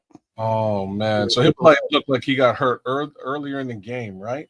Ruben Hippolyte is like Mr. Shit Got Real. He's out there dealing with this is real NFL football. This ain't college, damn it. Oh, they hitting. Are you sure he's out there? Football. Is he out there? He might not be, man, because Amon's in the game. Well, did he come back from when he was dinged up? That's what I'm saying. I'm looking for his speed, and I'm not seeing it. So I did see. Probably why Amon's out there. Yeah, DeMarco's out there, and then it would be Amon, I guess, instead. We're missing that extra burst of speed. Well, if you guys don't, well, Triple R when he get back, I'm gonna run and warm up a little small ass cup of beef stew I got left over. Because I know Trip's gonna haul ass at halftime. So let me go ahead. I'll be right back. Oh yeah, because it's out of the oven, and I went around the crust with some butter. Thank you, kids. Okay. All right. And then I hit it off with a little garlic powder, a Ooh. little Italian seasoning, and a few crushed red pepper flakes, and a little pecorino romano. Oh, all right. All right. That sounds It's delicious. about to be on and popping. Probably crack open a brouhaha. See, y'all got I know y'all got some real deal frozen pizza. Like we got frozen pizza here. I would not. Yeah, I ain't trying to. You know what I mean? I'm not trying to even eat the frozen pizza at all in Canada. I will get Once you eat real pizza. It's once you eat that home run in, there's no such thing as other frozen pizzas anymore. really okay. They don't All right. exist. Yeah. Super. What's the score to the Pittsburgh? Detroit Giants game? I don't know, but they were up 2 scores a little while ago. I can find out for you if you give me a minute. And then ain't the FGBs playing the Vikings? They are. They just got into the end zone though. Who's they? The FGBs. Yeah. Let's see. Detroit's down 17-13, and it looks like the Queens are down 17-7 or 17-14 now. Real quick, Trips. This is all you because kids ain't here. Gotta try Vito and Nick's. They ain't bad. What's that? The frozen pizza, Vito and Nick's. Vito and Nick's? Yeah. I don't know if I've ever had it. I think I may have seen that name, but I don't know if I've ever consumed it. It ain't home run in, but it ain't bad. All right, 2nd and 10. 2 minutes. Steelers, little inside run, scooting it out to the right side, but is tracked down by the entire defense. Sweat Booker first there. Sheesh. I'm 10 Bears on that tackle. That's the way it should be. Loss of 1. Let's go, defense. Well played. All right, back to pass. Ball is away. Quick pass to the left. Numbers. It looks like complete. A yard short of the first down marker to Calvin Austin, their wide receiver. Chicago takes a timeout. Yeah, it's about 4th and 2 here. With 1:31 left in the half, 4th down. So we'll see what happens here, whether they go for it or not. Goddamn right, they're gonna go for it. I was like, it's probably in their best interest to do that, just to prevent Chicago potentially from turning this last minute and a half into points. No, Metcalf was back in. Or at least he was back in. Yeah, he came back a while ago. That's why I was asking you about Stevenson, because I would like him to cover him. You know what I mean? I'd like that to be the case, but it sounds again like Tariq is gone, and we're all rookies and secondary, backup. Oh, what am I looking at here? So they go for it, and Gainwell runs and gets into the end zone for the touchdown in the Steelers. Are you shitting me? This is really what happened? Yeah, they were lined up for a tush push, but it wasn't a tush push. It was an outside run. Yeah, outside run. And there was one blocker and nobody left to touch him.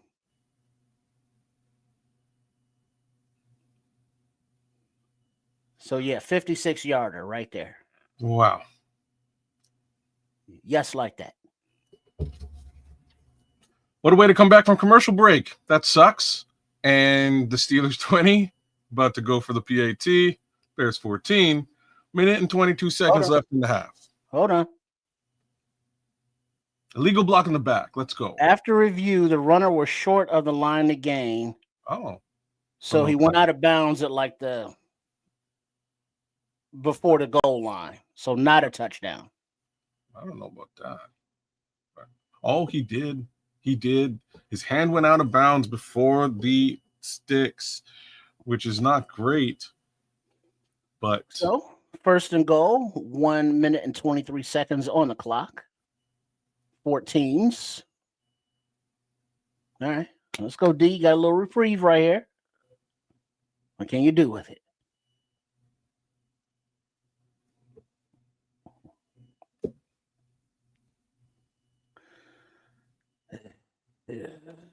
Everybody was so hyped up for the tush push. All right.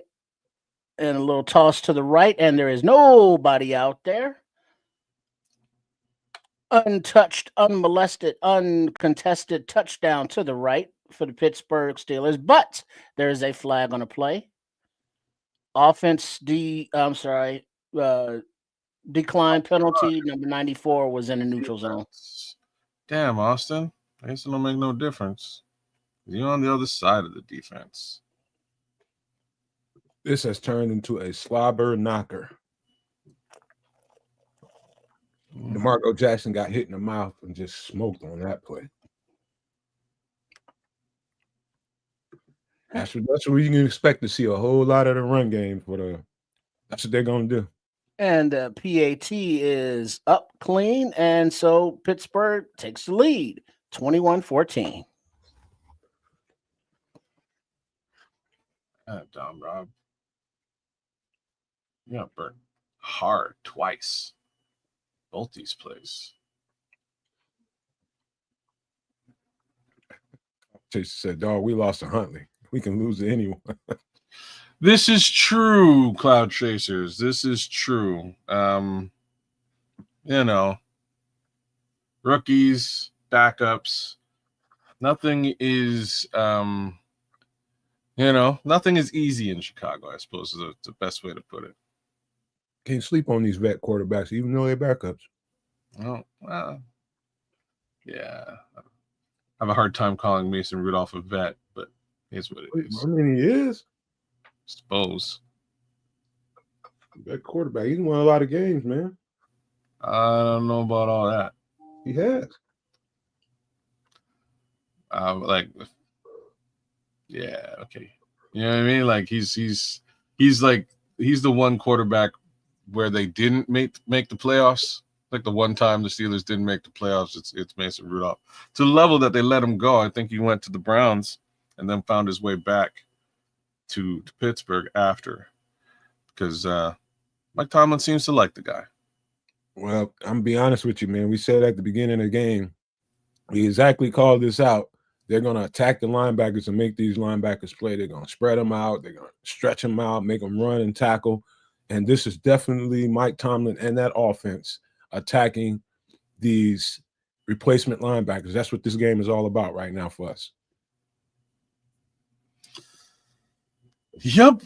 Yeah, I think the reality is here we probably could put a little bit less onus on pass rush and really dedicate to run stopping, because that's all this game was ever going to be, right?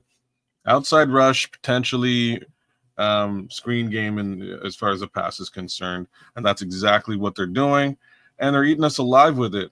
But I'm just not sure they have the dogs, like the chat's saying. I don't know if they have the dogs at linebacker to be effective.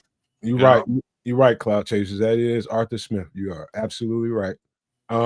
I'll tell you one thing. If I was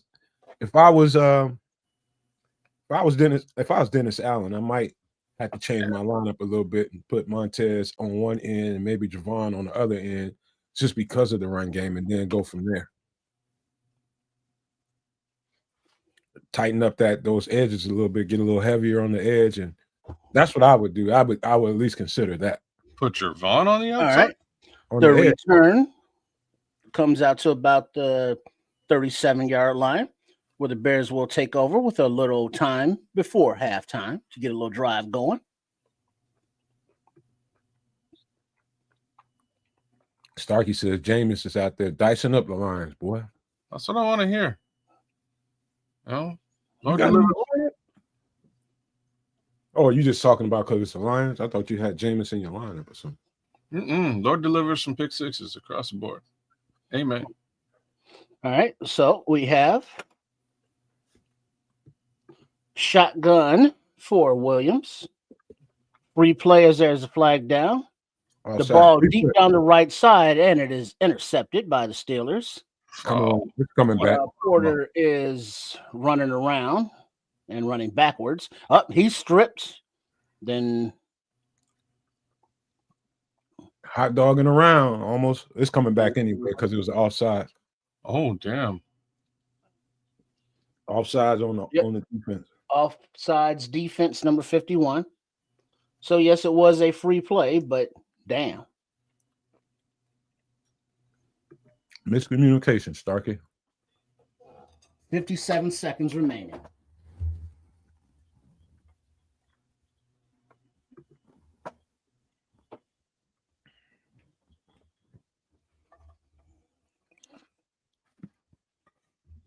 Let's go get a tutty on the board, man. All right. 1st and 5, 57 seconds. Back to pass is Williams. Passes out to the right sidelines to Odunze. He catches it, but it is out of bounds. Route incomplete. He got 1 foot down. Only got 1 foot down.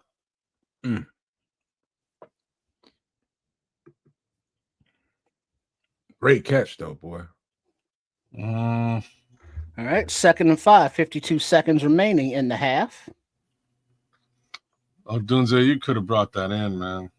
Williams in the shotgun, running back to his left, back to pass. Pressure from the left, ducks under it, throws behind LB3, who was open right at the sticks, but it's incomplete. How you screw that up? He stepped up. Got to get your feet together, man. He threw it. Burton is wide open. He'll be pissed at himself for that. Reset your feet, man, and he's gonna take off and run on that play. He could have got some real decent yak there, man. Yeah. All right. So 3rd and 5 in the shotgun is Williams, running back to his right. Back to pass. Ball is out. Complete to Burton this time. Past the sticks by about 5 yards, moving the sticks. And the Bears will call a timeout with 1 remaining. 41 seconds on the clock before halftime. 1st and 10 Bears. Down 14-21.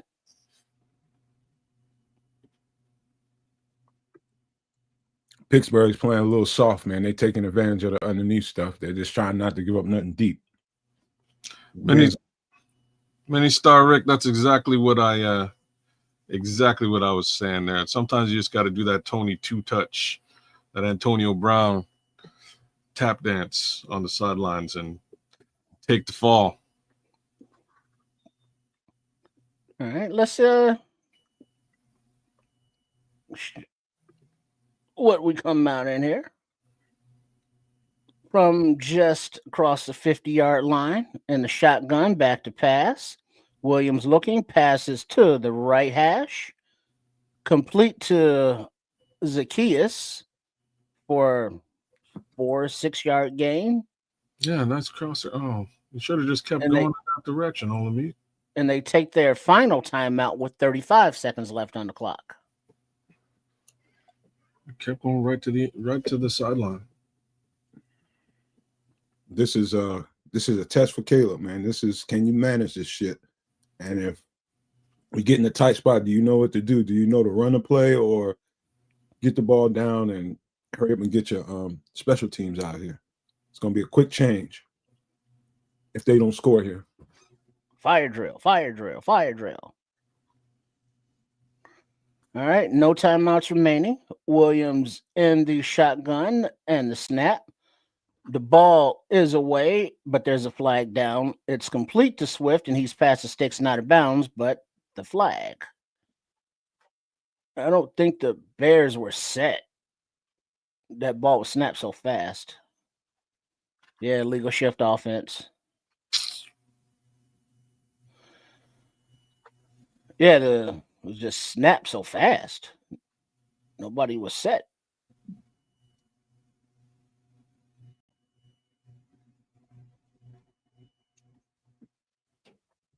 Gotta be better than that. Can't have that kind of shit down with the time against you and no timeouts. All right. There you go, man. So get that cornbread ready.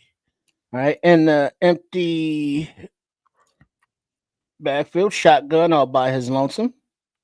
Back to pass.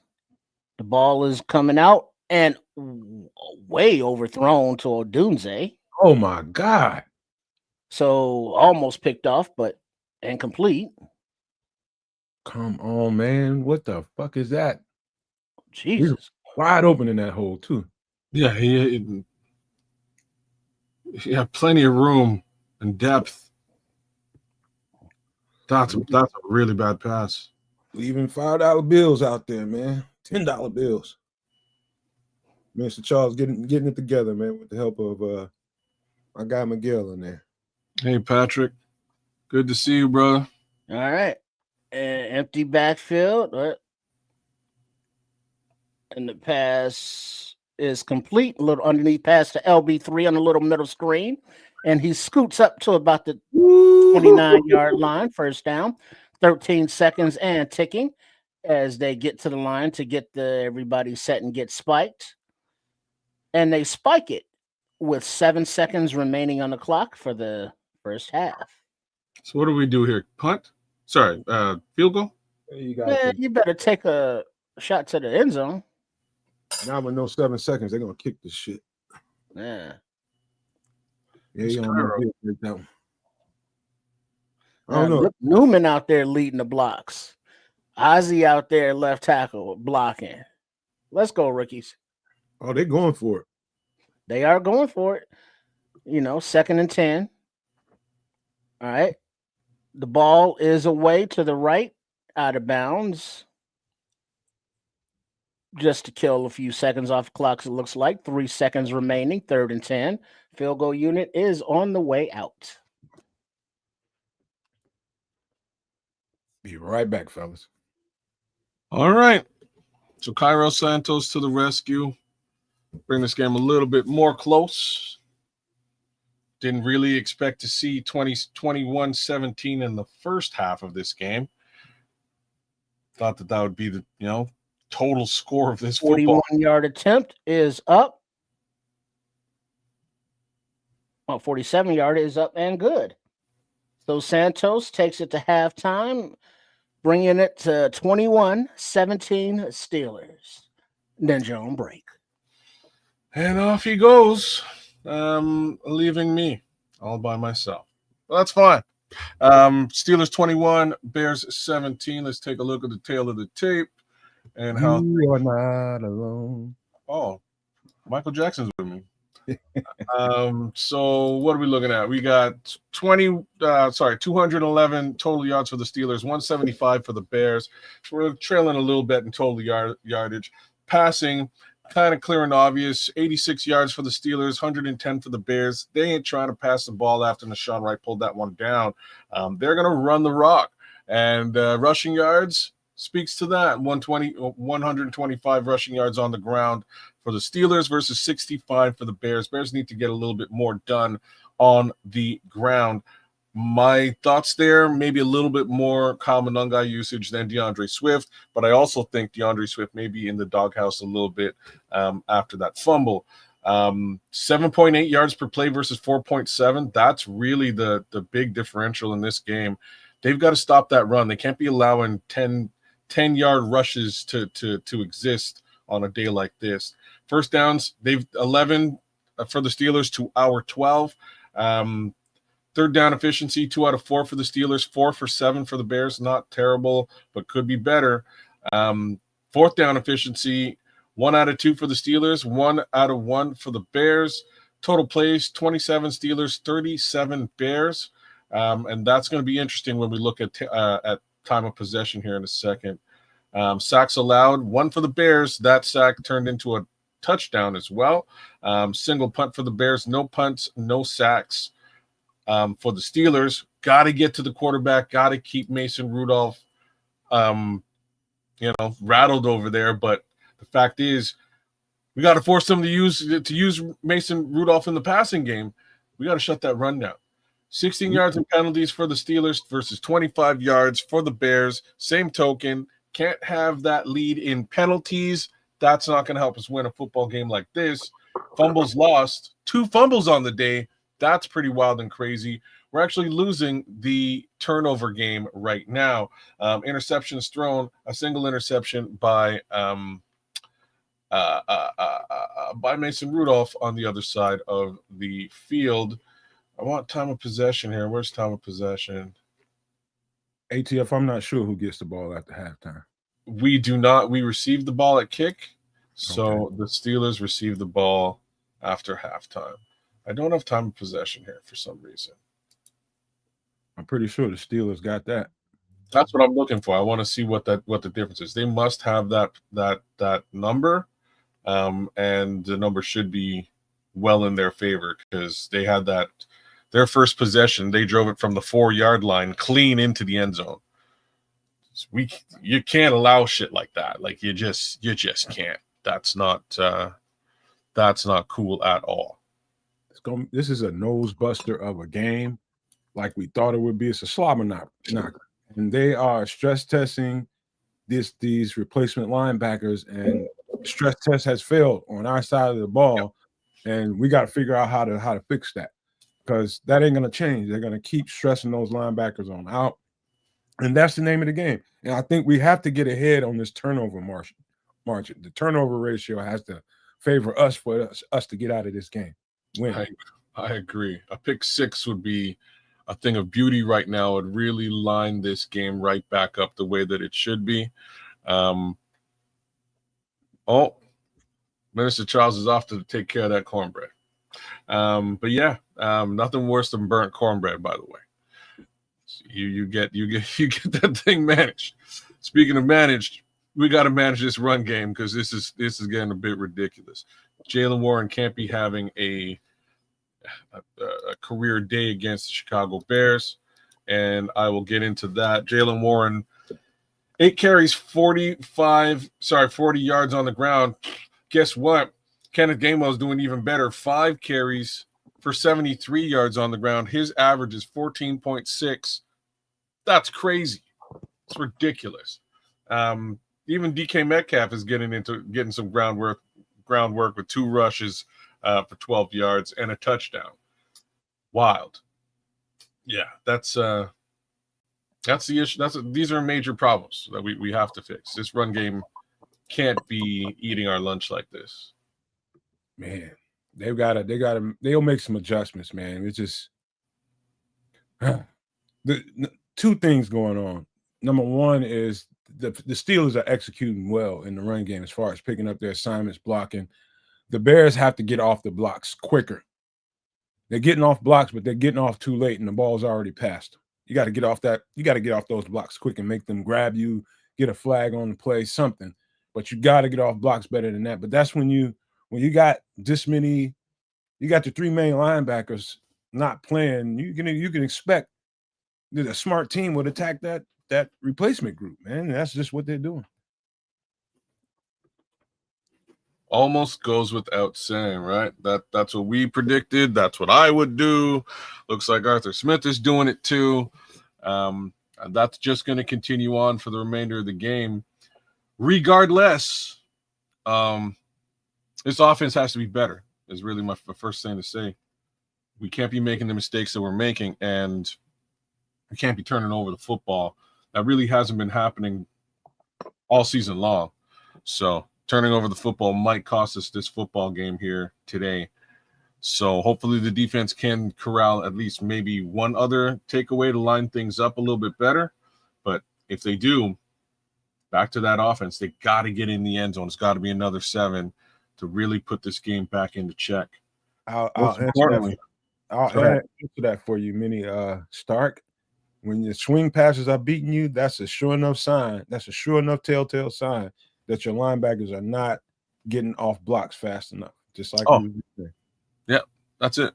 They're getting caught up. They're getting blocked out.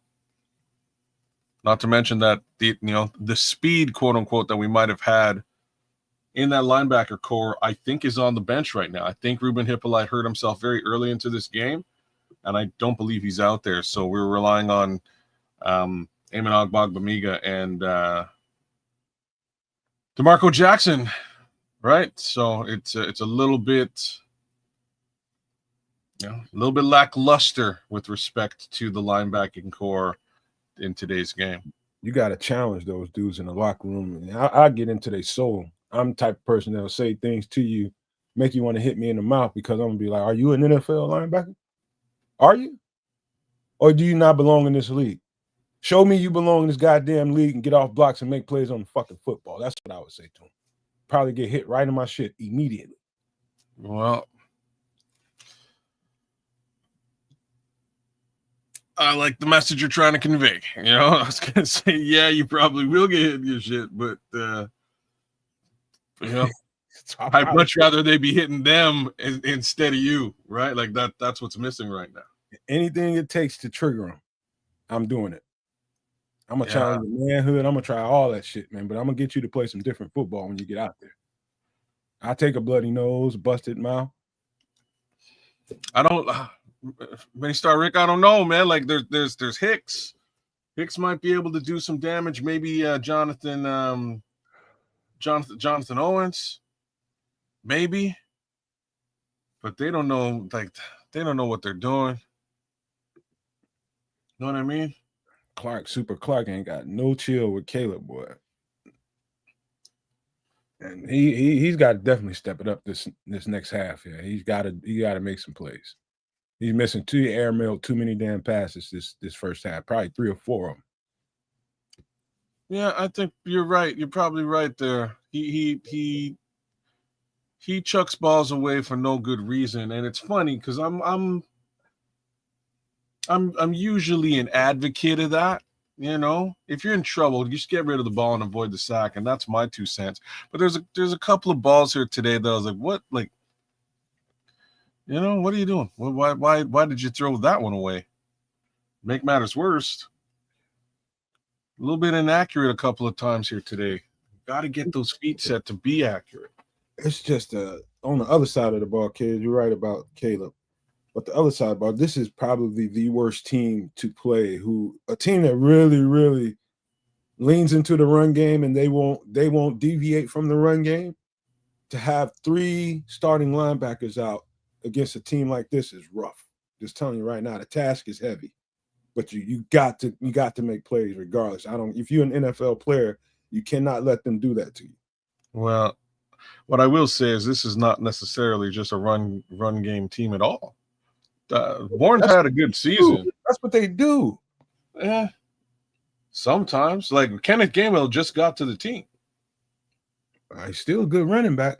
I'm not knocking him at all. He is a good running back, but I'm just saying that was not necessarily their bread and butter, man. Like they've been able to hit receivers as needed. They've been able to hit tight ends as needed.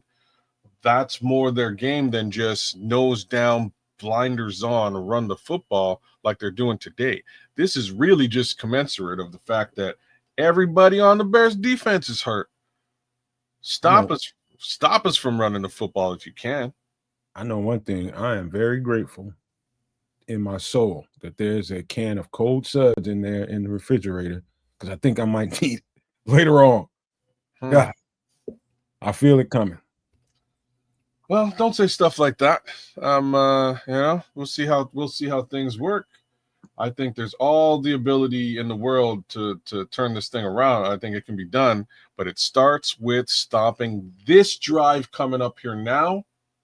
That's the beginning of it. Got to stop this drive. This drive has to result in 0 points, not a field goal, nothing, nada. We move on from there. That's how we start this thing. Trip, you got about half of that home run gone now, ain't you? Make it you tempted me, man, because I got one down there. Nice thin crust, pepperoni and sausage. What do you think is going to happen next week with no linebackers? Tim? Let's get there first. Let's get there. Get out of this one first. Well, that's a team that run the ball. You know what I'm saying? Like, that's a team that runs the football. And that's for the most part all they do. Can they pass? Yeah, they got receivers and all that, and a semi-decent quarterback. But all they do is the question. Say what? Do they even need to pass? Is the question. That's what I'm trying to say. I don't know if they will, given what we're looking at today. It's a problem. The ground game is a problem, man. Gotta stop this run. If you can't stop this run, I don't know what you're gonna do next week. It's the dumbest thing in football, running the ball, and can you stop it? It's just not even complicated at all. It's exactly what you think it is. Can you get off blocks and make tackles? Period. Can you maintain gap integrity? Period. That's all. Well, as we slowly come back, I'm gonna go for break and grab a couple of things to snack on, and I'll be right back. You guys got me? Go ahead, man. You got it. Right on. Mm-hmm. Yeah, as the game is coming back, it's all about the Watt Love Fest going on there. I'm just not realizing he's in the booth already. Yeah, that's JJ. Because TJ with that sack force fumble passed JJ's record or something. Wow. How long has he been out off the field? What, 2-3 years? 3 years, maybe? Yeah, something like that. Yeah, not long. Mm-mm. All right. So as we start the second half, Bears are down 17-21. Santos is back to kick. And the ball is away into the shadows. And it looks like it's returned to the 25-yard line. Ooh. Where the Steelers will take over. They're going Daniel Hardy's a beast, man. Mr. Charles got that cornbread right, huh? Mm-hmm. Man, I ain't been a plate of cornbread in this house, I don't think, since we've been here. Oh, wow. Yeah. Should put a can of corn in that cornbread. I don't care for it. Nobody around here really cares for it. Hand off to the Steelers, runs to the left, breaks a tackle, and gets about 6-7 yards. Call it 6. 2nd and 4. You got to kind of shut this run down a little something. Jaquan had him, man. He just ran out of that tackle.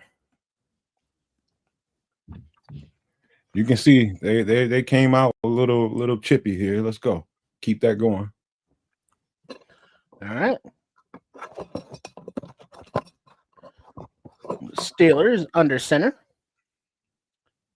Play action. Rudolph boots out to the right, stops him, makes a man miss, and then slides before the sticks. He made Montez Sweat miss, but he's a yard short of the sticks. 3rd and 1. Almost had him back there.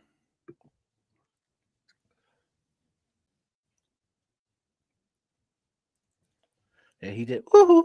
He got another 3-4 yards. I didn't think Rudolph had that in him. Being honest with you, he probably surprised his goddamn self. All right, 3rd and short. A little run up the middle. Looks like it's a run beyond the sticks for a 1st down for Pittsburgh. It's all right. Come on, get it together. Let's go. Manifest that energy now. What up, Smitty? What up, Smitty? All right, 1st and 10. Rudolph under center. Play action. Back to pass. Time in the pocket, but he is wrapped up quickly by Montez Sweat. Sweat for the sack. Just called it, ATF. Just called it. Just called it. Hell yeah. Yeah, Montez Sweat one-on-one with Darnell Washington. All his 382 pounds. He said, man, I ain't letting your fat ass stop me, man. Get out of my way. All right, 2nd and 14 are the Steelers. Let's go, D. My sweating didn't stop, man. All right, a little inside handoff to the right for a gain of about 2. Check that, gain of 4. Nick McLeod on the tackle. There we go, Nick. Boss up out there. Boss up. All right, D, let's get off the field. Run, Smitty. That's what the game floors look like. Run. The game flow has been non-flowing. A lot of hiccups. Back to pass is Rudolph. The ball is going deep down the left. Jump ball, incomplete.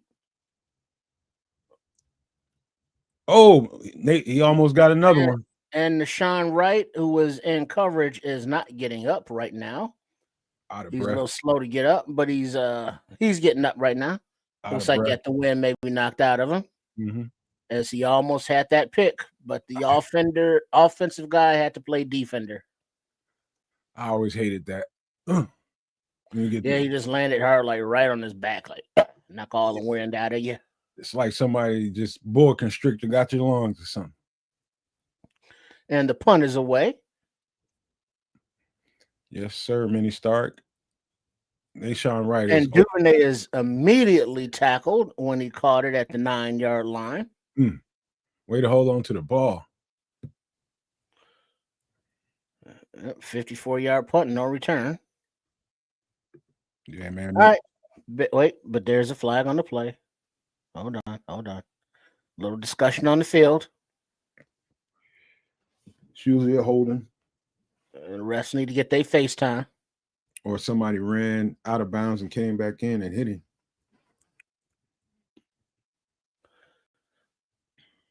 During the kick, holding receiving team number 21.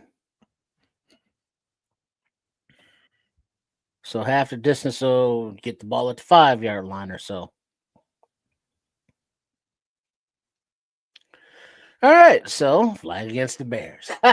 Of course it is. All right. Got to dig ourselves out a little hole. A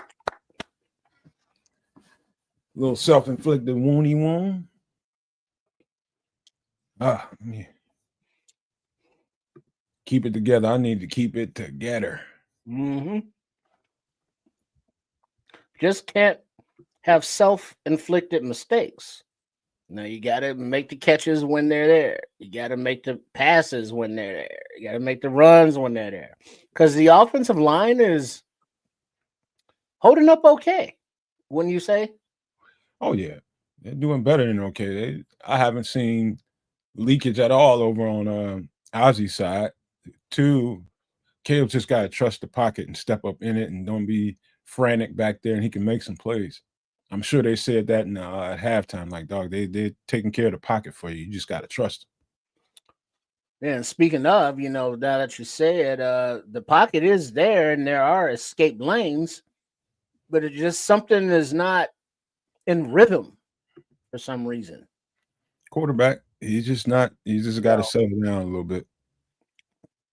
Yeah, you got to hit those passes. The accuracy level is concerning. Because we see the receivers are there, and the ball's over their head or behind them. It's like, man, come on. Absolutely, Larry. Newman is doing a good job. Yeah, that's right, because Jonah Jackson went out. Did anybody get an update on what his injury is? Jonah Jackson's?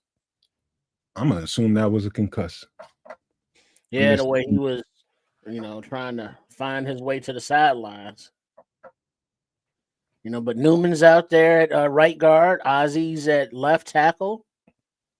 LB3's making plays. Manun guys running the ball, but not really a lot. Loveland is out there active. So the rookie class is doing it. We don't know about Hippolyte. Saw him go out earlier and haven't been back. Yeah, whatever that was, it's done cost him because I think I see Eamon on the field still.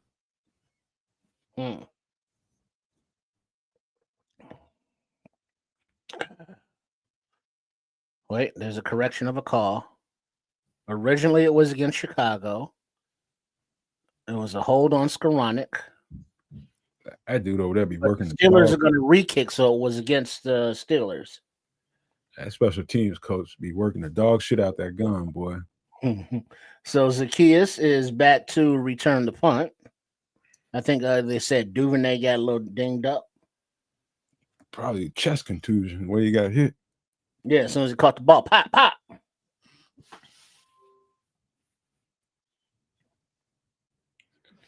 All right, let's see. All right, so they're kicking it.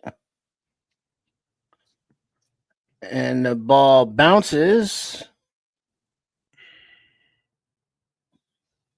out of bounds at like the 35, and there's a fight on the field. Oh, the fuck was that all about? Big 86 got into somebody's skin, got tackled. Yeah, that was the backup tight end, Kalinic, Nikolai. The hell, or Durham Smythe there?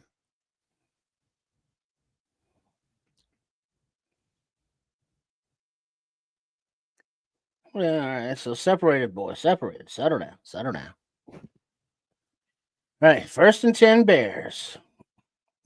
Let's see Monangai out there. Ozzy, DJ, Rome, Loveland are all in the huddle.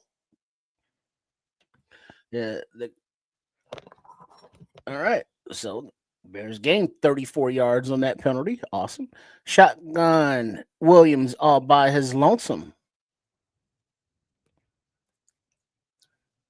Rhythm throw coming Pass ball is all complete across the middle. Adunze takes it about 7 yards past the sticks, where he's held up but refusing to go down. But they whistle him down at the 43. 1st and 10 Bears. Come on with it. Jonah Jackson's back out there, by the way.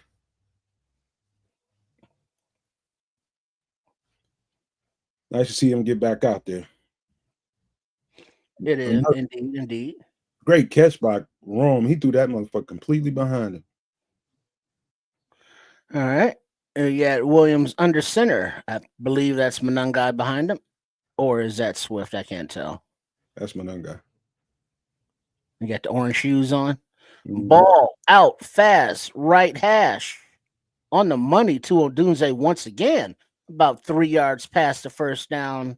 All right. Marker. All right. First down. Move the rock then. Move that mother.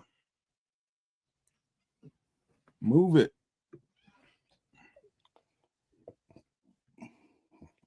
Yeah, you should get nervous a little bit. Tomlin, he's finding a quick rhythm, and that's what I was hoping for. Let's keep it going. Get him in the groove. Get into the groove. And the shotgun is Williams. Let's see. White shoes on the running back, so I guess that's Swift. I don't know. No, that's Cole Kmet. Okay. All right. Quick to DJ Moore out to the right side. He gets about 7 yards before he's banged out of bounds. All right. All right. Rhythm throws, Minnie Stark. He needed a rhythm.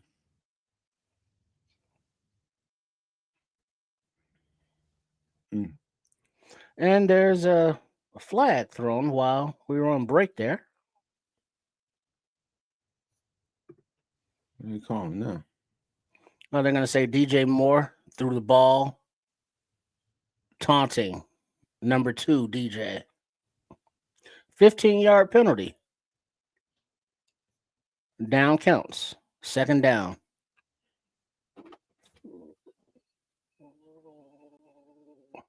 Unsportsmanlike. One more of those and he's disqualified. People out there talking too much shit. Well, no, he kind of tossed the ball to him. Dude was giving him the business. I don't like that call. So he threw the ball at him. And that's a penalty.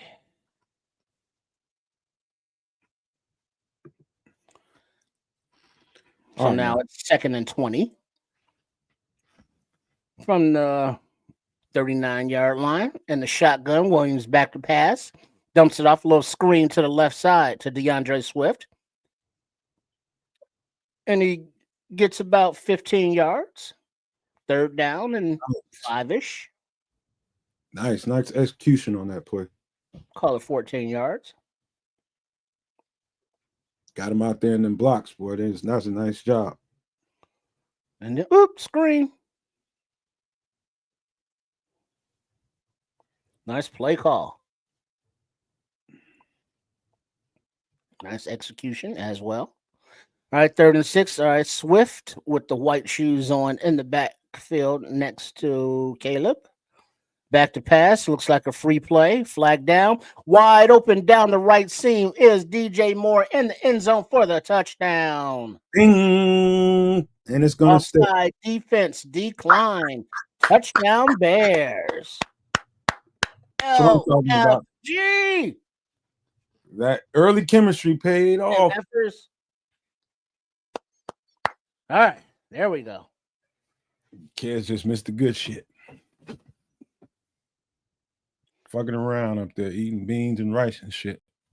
Yeah, it looks like Rome was the decoy, leaving DJ uncovered. They flat out missed that coverage, whoever that is in the slot. And the snap, hold, kick is good for the PAT. And that brings the score, Chicago 24, Pittsburgh 21 with... Way to make up for that shit, DJ. 8:29 remaining in the 3rd quarter. Let's go. Way to make up for that shit, DJ. That's what's up. Hell yeah, Larry. All right. I feel a whole lot better. That brew just going to stay in the refrigerator if we continue this. Cheers. Really, I'm waiting for my girlfriend to get the hell out of here. Uh-oh. Mm-hmm. Oh, that's right. Game turn around right back Friday. Man, dude, I don't know if I ever told you this, but a few years back, man, I was trying to figure out some shit to get my girlfriend for Christmas. And she's so picky, I had to kind of give her a clue as to, what I was thinking about, fucking around Amazon shopping. And I showed her these onesies, bro. And she was turning her nose up to them, right? Mm-hmm. I'm like, man, I can't. If she don't like this, I don't know what the fuck to do. And so she turned her nose up at him. Me being the stubborn ass that I am, I buy them anyway. I bought 2 or 3 of them. Man, dude, and this is about 3, maybe 4 years ago. Dude, I've been buying fucking onesies for Christmas every year since. She got about 12 of them, bro. Be wearing the shit out of those. During this time of year, oh yeah, man, she lives in those motherfuckers. Yeah, because it's it's a nice weight to them. And it keeps you warm, but not too hot. And it's like, yeah. And it's like, see, thought you wasn't gonna like it. Man, and they're cute on her too. Grown ass woman in pajamas like that is kind of cute. All righty now. I don't know where this conversation is going. Yeah, man. You can get them with some Velcro on the business side of it. Oh my. And the little flap. Yeah, you gotta be. Hey, I'm just saying, man. A little Velcro flap. Easy access, baby. You even got to take that thing off. Just leave it on. How'd you like that TD, kids? Did you see it? I've seen nothing. I'm now back here looking at this score, going, how the hell did we get into the lead? DJ Moore. Yeah, Rome cleared it out for him. DJ was wide open, and Caleb found him in the end zone. Which means we stopped them on the first drive, came back and scored, and now we're ahead. I love it. We got a ball game. All right, Santos kicks the ensuing kickoff away, and it looks like it's caught and returning up the right sidelines are the Steelers. Pushed out of bounds at some point on the field. Looks like close to the 30. Good defense. That was a shitty kick. Yeah, I don't know what's up with these camera angles. Yeah, when the ball comes out, less than 2 seconds on target, 2.14 seconds on target. I don't know who's out there talking about trading DJ Moore. What? They need to calm that shit down. Settle. All right. First and 10 are the Steelers from approximately the 27 or so yard line, 26-ish. Run up the gut for about 9 yards. Second down. I do see Chris Williams in there, Grady Jarrett in the middle. Grady got his ass whipped on that one.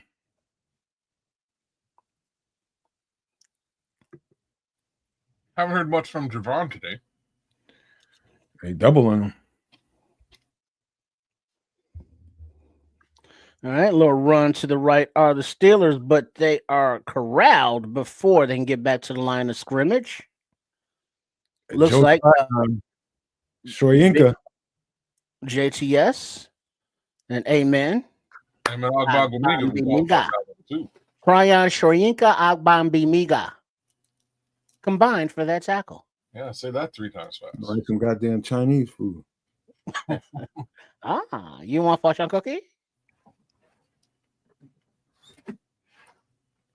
All right, 3rd down and 2. Let's go defense. In the shotgun are the Steelers. Motion, back to pass, waiting, a little outlet to the left, but he is tackled behind the line of scrimmage by number 48 and number 35, mostly 38, DeMarco Jackson. Hell yeah, DeMarco. 4th down. Get Hell off. yeah, DeMarco. DeMarco Jackson. Hell yeah, he broke on that motherfucker. I mean, he broke on it. Yeah, that was just fun. See ball, get ball. Bro. Let's go, D. Way to play that. He had his eye. He's peeking in the backfield the whole time. That's that man-to-man conversation in the locker room. Like, hey, man. And the punts away from the Steelers. I had to do some things to get you on this team, boy. You better show me something. Let's come away with at least 3 here. At least 3. All right. I might be wrong. STL Bear boy. He might be right. I'll take it on the chops if you are. Whew. How we feeling, No Maniacs? Are we used to the stress level that this Ben Johnson coached Bears team is putting us through this season? Pulling out these dubs with these, 1-score games? Yeah. Are we used to it by now? It's just what it is. I'm just thinking about that drive, man. Them getting off the field like that is keeping that beer in the refrigerator. They got the stop they needed against the run screenplay. Well, that's 2 good stops, right? That's one right after the kickoff.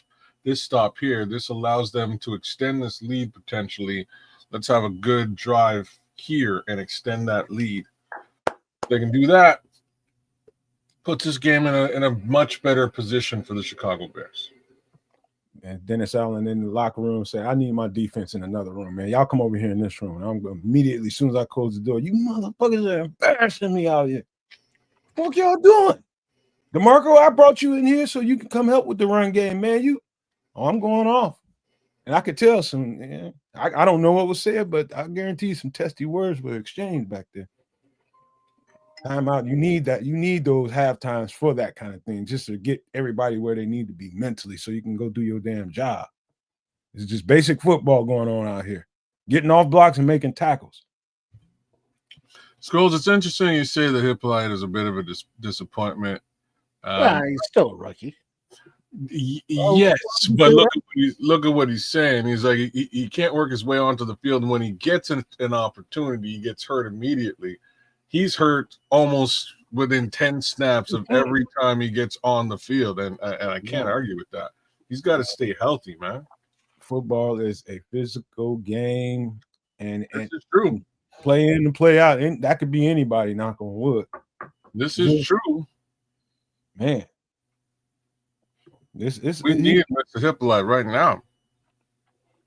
He hasn't played extended football yet. And so No. you could tell he just needs some of that callus on his body. Get used to the bang ups because, man, I've seen TJ and Tremaine a few times this year. It's like, I don't know, like even Tyreek, I don't know how he got out of the game, but they got out of the game. All right. Wow. All right, here we go. 1st and 10. Under center is Williams. The white-shoed running back, Swift. But the ball goes to Odunze about 4 yards past the sticks, complete as he's pushed out of bounds. Wait, no catch. They waved it off. Waved it off. Juggling the ball. Shit. I don't know about that. Let's see. Did you drop it on the outside? On the replay. Juggle. Yeah, the defender punched it out as he was going out of bounds. Because he had it, but he didn't complete it. It was punched out. Oh, man. All right. You got to keep it through the play. Yeah, that's the right call. All right, 2nd and 10. I would agree with that, Mini Stark. I think he definitely is. And back to pass is Williams. Has time. Kind of moves to his right side. Arm slings it. There he is. Just get him. Smite out of bounds and complete. 3rd and 10. You screwed that up.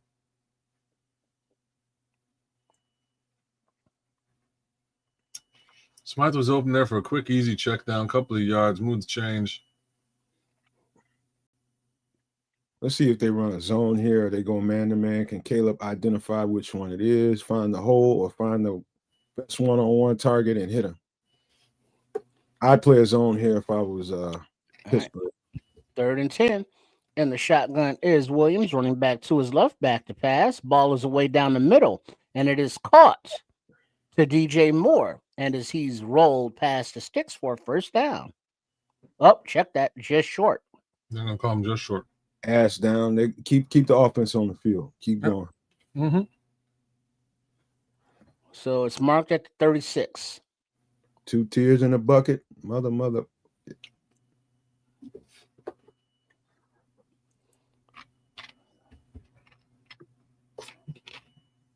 Yeah, I'm keeping the offense out there if I'm him. Moi aussi. Yeah, but the punter is coming out. You know, they're kind of deep in their own territory. Yeah, you got away with one the first time. I ain't mad at that. Oh, you punting?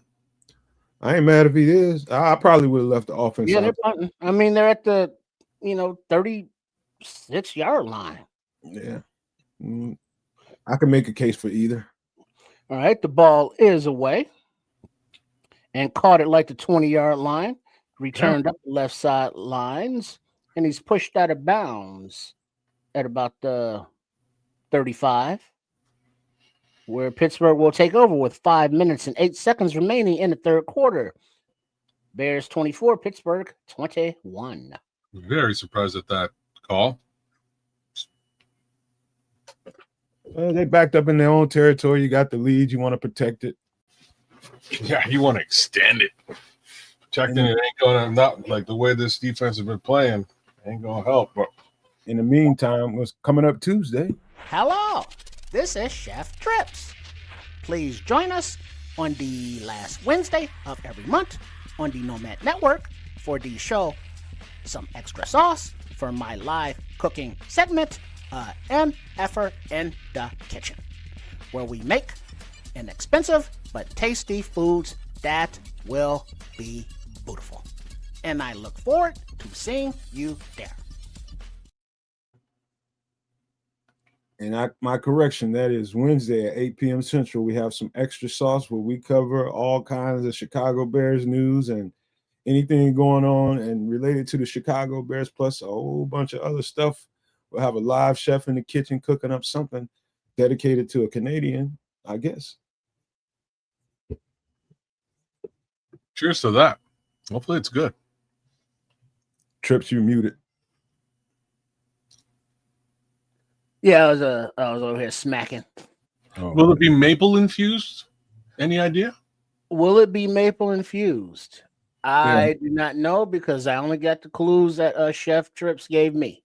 Okay. All right. and that was not one of them. Hmm. Now, I'm not saying that it's not. It could be, Could be. but I do not know. I'm interested. So just make sure you're here, Wednesday night, 8 p.m. Central, to see what's on the menu and how it is prepared, so you know how to do it in your very own kitchen. Sweet. I will be here, and I'll be interested to see. I'll probably be hungry too. Should be interesting. I'm learning my lesson to make sure I am not hungry at the end of the month on those shows. That is frustrating as hell. And say, oh yeah, I ate a little something early. I'm good. Chef Trips, he not gonna get me this time, but he does every time. Usually I'm a light eater during the week, man, because I'm doing all that working out and waiting until Friday. It's good stuff, Larry T. I'm just saying. All right. Under center are the Steelers from the 34-ish yard line. Little quick handoff to the left to Jonnu Smith, and he gets about 3 yards. Oh, Metcalf's hurting. Don Rob, you got lucky on that play. You gave up the edge. Good job, Nation, right? Looks like Metcalf got rolled up on again, and he's hobbling his way to the sidelines. Ooh. Yeah, he did. Yeah, he did. Ooh, he got rolled up on. That hurt just looking at it. Well, he was already limping on that leg. Yeah. Yeah, I don't know how, but why, but something happened earlier in the game. Mm-hmm. All right, 2nd and 6. Rudolph takes the snap, back to pass. Ball is out, going down the right sidelines, and he overthrows his receiver. The ref right on the ball. The play coming out late. Really, there's no reason for that. The guy on the ball, way out of bounds. You got to trust the guy on that play to throw the flag. The guy you know, it's funny. Even the wide receivers like that's a BS, bro. Man, pass defense. There's a ref right there on top of that play who did not throw that flag. Well, it's a flag. There it is. Well, he is pulling. Well, yeah, he's got a. I didn't even see that, but he's got one. Yeah, that's that. Yeah, he's got it all. And it's a good thing he did. He's probably gonna bump his head on the goalpost. Yeah, it was an overthrow because he was being interfered with and held back by the jersey. 27-yard penalty. Nice. So, 1st and 10 are the Steelers. Back to running the ball. And handoff. Yeah. Good shit, Nation. Nashawn meets him in the backfield on a little run blitz, and his support is there for a loss of about a yard or two. Nation Wright might be my MVP so far. Yeah, he's playing a game of his life. Big game. I'm give him some respect. That's what I'm talking about, Scrolls. He's playing his ass off. He is. Right now, he's playing the best football anybody else on the team individually. All right. Get him! And ball, get it. Ball. Oh, Javon trying to pick that goddamn thing up. Bears are saying they have it. Oh man. I think Bears got it. Bears ball. Montez. Sweat. We needed that. We needed the turnover. That's what we needed, y'all. That's exactly what I was saying. That's what we needed. Called Sweat getting in there at least once or twice. Yeah, that's a sack force fumble. Damn, that thing came popping right out. Oh, Jervon Dexter. he wanted to get 6. Another one. And another one. Let's go, D. Man. All right, offense. We need a 7 right here, baby boy. There we go. Yeah, somebody gonna cuss Javon out on the side. Get your big ass on the ball, man. Ball on the ball. You ain't running no goddamn touchdown. Get on the ball. All right. Hey, Montez with the rebound. All right. I formation are the Bears. Play action, back to pass, ball wide open. Ladies DJ and Moore on the right hash. Have you a game, About the DJ? 35-yard line where he is tackled. First down, Bears. Have you a goddamn game, DJ? Hey, DJ, go, DJ, go. Nice route. Jeez. DJ, he's looking a bit healthier than he has past couple weeks, actually. He ain't practicing all week. That helps. Yeah. Oh, they gave him the week rest? He ain't been practicing for 3 weeks. All right, under center, we got the orange-shoed running back in the back. Run that thing, man, Kyle. Kyle Manunga. We need Kyle Manunga to go ham right now. That's what we need. Second down. No way. He got no 224 yards receiving. Who? DJ. No, he doesn't. 224? No. That seems like 224 Caleb Williams total. No. Oh, okay. DJ Moore, 64 yards, 2 TDs. All right, back to pass is Williams. Ball is offline. Incomplete. 3rd and 2 to Odunze was the intended target. I don't know, man. Rome looked like he probably could have caught that one. Starkey is Mr. Kyle Manunga. He got the juice. Yeah, he likes himself some Kyle Manunga. So do I, though. Right on, Bishop. Bishop, where you see him at? Juice. Huh? I got you. And the handoff up the middle. 3rd and 2. Manunga is driving, pushing. Looks like he stopped just short of the line to gain. Not because Jonah Jackson wasn't trying to pull his ass. Is Jonah back in there? Or is it still? Yeah, Jonah came back in. Okay. Yeah, I'm going for it. Wait, check that. Far side official had him behind, but they're repositioning it and they're calling it first down. Oh, yeah, Jonah Jackson. He did. He did. First down, 1st and 10. Jonah, go ahead and challenge that shit if you want to, because you're gonna lose it. I want you to challenge here. All right. Under center is Williams. Manunga in the backfield takes the play action. Williams to the right and tosses it to Did you bring it in? Durham Smythe, and he catches it at the 20. About a 4-yard pickup. About 5 yards. Caleb is getting the rhythm right now, and that's exactly the right time to be getting it too. Kyle Manunga whiffed on that block, though. He'll have that. Didn't make much difference, but yeah, he was going the other direction.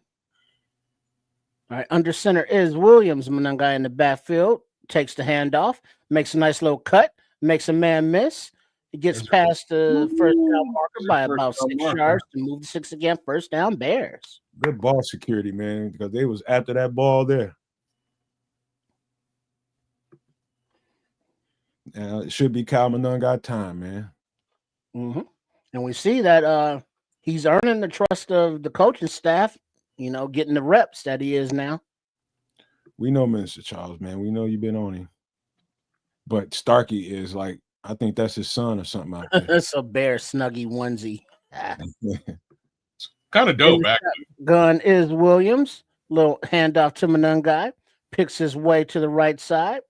And he gets down to about the 2.5 yard line. 5-yard pickup. I'm asking y'all a question. Who does he remind you of when he runs the ball? Manunga? Mm-hmm. Anybody? Marion Barber. Who? Marion Barber. Okay. Marion the Barbarian. That is a good comparison. It might be better than mine. He reminds me of David Montgomery a little bit. Okay. Yeah, kind of angry. I don't know. All right. Look at T-Bag getting them all hyped up on the sidelines as we get to the end of the 3rd quarter. Bears are up 24-17. Like if you took David Montgomery and Tariq Cohen and you squeezed them together. He definitely an angry running little mother something. Yeah, man. I like it, whatever it is. But yeah, first person comes to my mind is Marion the Barbarian, man. He ran the dog shit out of that ball. Man, I loved him at the time, man. But that one. It's funny how one play can change the visage of you know. I like that. I like this. The way you looked. Mr. Charles says he reminds him of a bite-sized Earl Campbell. That's another good one, actually. Yeah, okay, I can see it.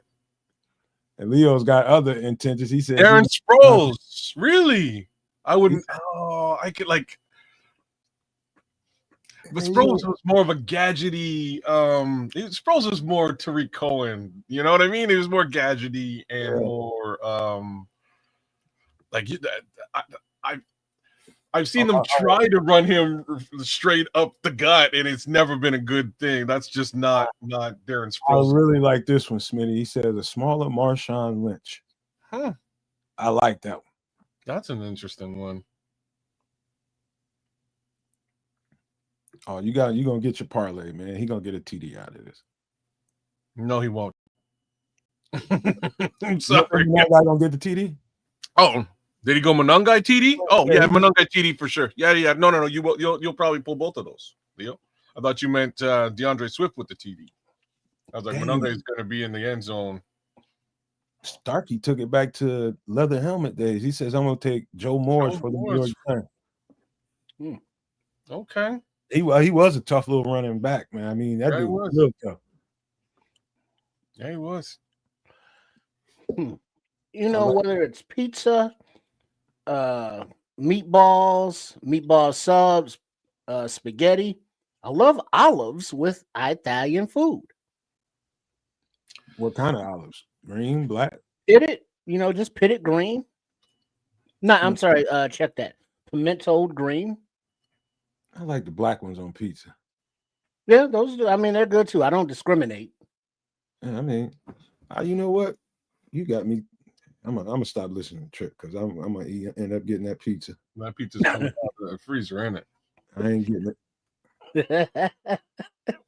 Next thing you know, the oven's gonna be like, why is it at 450 degrees already? Mm-hmm. Fire it up. All right. So 2nd and goal are the Bears from the 4-ish yard line. Swift in the backfield, and he takes the handoff and bounces it to the right, and he gets maybe a yard. Why aren't they going with that crack toss anymore, man? I don't know why they ain't doing a crack toss. They're not trying to attack this team on the edges, man. They're just not. I don't know why. Why are you stealing your mama olives, man? Because they're delicious. Those little salty things. I got some in there. Little salty balls. Pause. Yeah, you are a chef. So that's a South Park. All right, Monungai is back in. Williams in the shotgun. Monungai to his right. Monungai takes the handoff up to the center and into the end zone for the touchdown. Bears. Stewie. Who was that? Leo or Smitty with the parlay? Was it Leo? Leo Factor.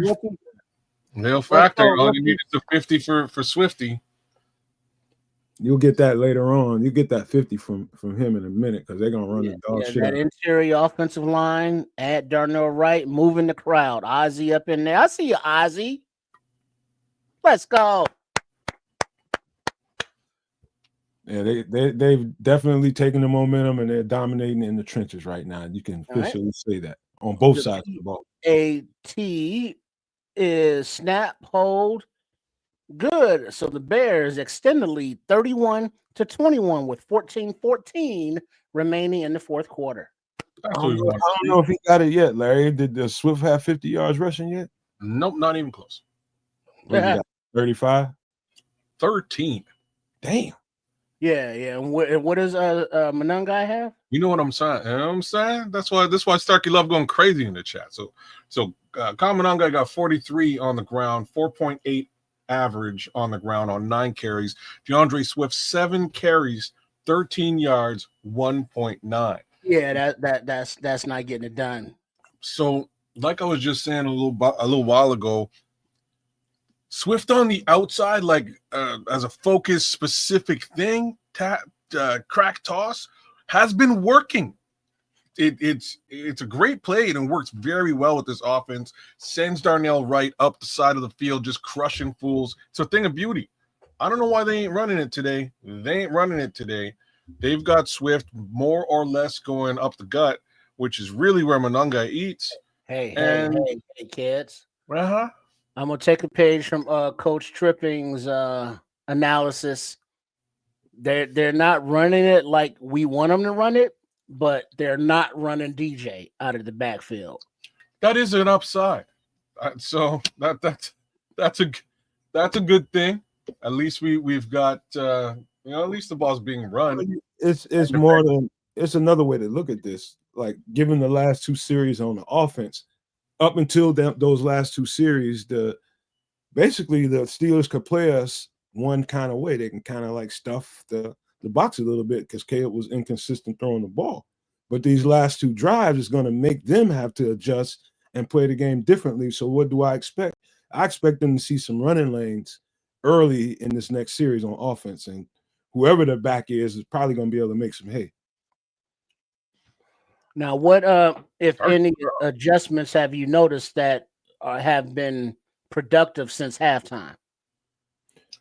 One, the end. He's consistent on the end breaking routes. So getting him into an early rhythm and throwing the end breaking routes is definitely been the problem in the first half, but he's hitting them these last couple of series here. So that's going to make the defense back off. Now, what about the Bears defense? What adjustments have they made? Somebody got cussed out at halftime, the linebackers.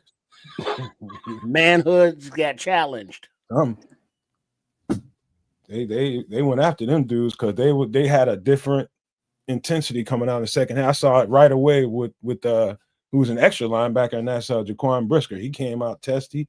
I saw McLeod come out testy. The defense had a heart-to-heart. People got cussed at.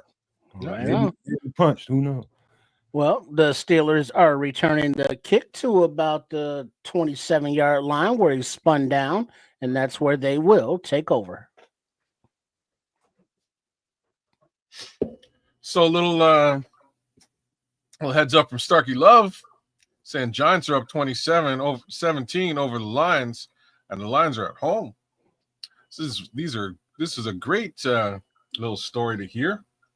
That is totally insane, but I got a good reason why that's happening. Two of their key offensive linemen are out, and they can't run the ball very well. Quick pass over across the middle for a gain of about 8 to Jonnu Smith, 7-yard gain. Second down and 3.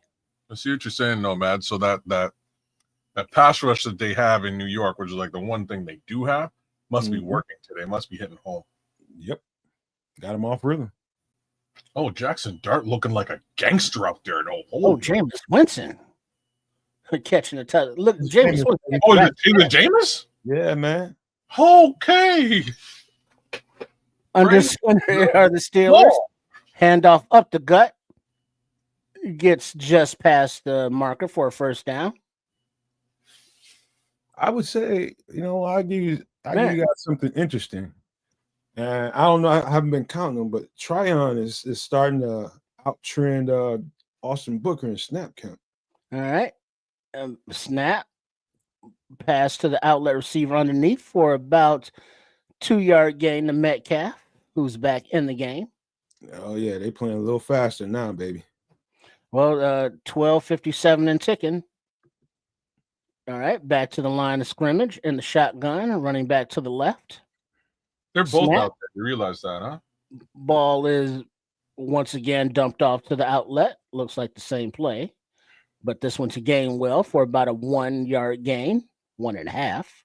DeMarco Jackson's having a great second half. Now we're getting into 4-down territory right here, D. Let's go. Shout out to Leo. Re-upping for us, man. Thank you, Leo, man. We love you, bro. Big up, Leo. Big up. All right, 3rd and 5.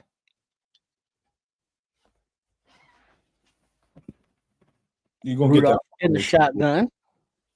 Running back to his right. They're about to run it over there to the left. Blitz is coming. Blitz did not get there. The pass is away and caught to Austin. And he makes a move and he spins down to the 40-yard line. First down, Steelers. Damn, the rush should have got there on that one. Somebody got blocked in the back, and I'll show it. but they didn't call it. Oh, they didn't show it on the replay. Good blitz beater. Almost got there. Horseshoes and hand grenades. Thank you again, Leo. All right. Under center is Rudolph, running back there.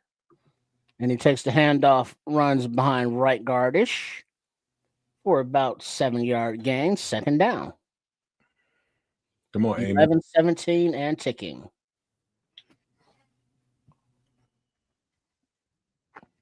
And they're in a hurry up, so they're trying to. They're looking for some leakage. Yeah, they're trying to get in the end zone now, which is what they should be doing. All right. 2nd and 4 under center is Rudolph. Single back in the backfield. Come on. Montez, come on. To the right. Hands off. Runs up to the center. Behind center, rather. He gets about a yard. Still short of the first down marker. And Nashawn Wright again. Nashawn Wright making a tackle.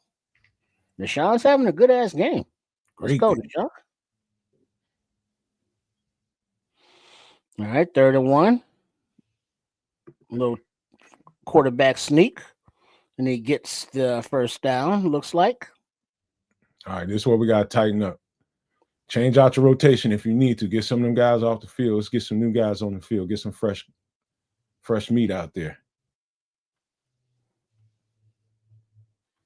Boy's looking a little tired. All right, 1st and 10.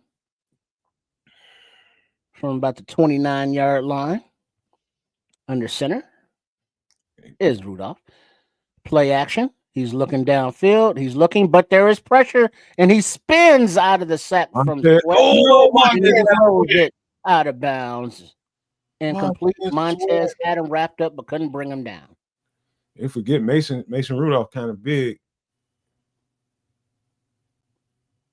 He's not a small dude. Damn. No, Montez like, God damn, man. All right, 2nd and 10, but there's a Steeler down on the field. Who's that? Number 71, 77. That's the left tackle. Put Sweat on the other side and tell him, sick him. Ooh, that's what you get for hitting him in the stomach like that. Probably hurt his neck. Yeah, that's their left tackle. That's down. Yeah. Let's go. Speaking of left tackle, Ozzy seems to be doing all right out there today. Ozzy Bear is doing the damn thing. Hey, you know what, Mr. Charles? I respect the dog crap out of that because you have been a tough critic, and it's good to see you give him his flowers at the same time.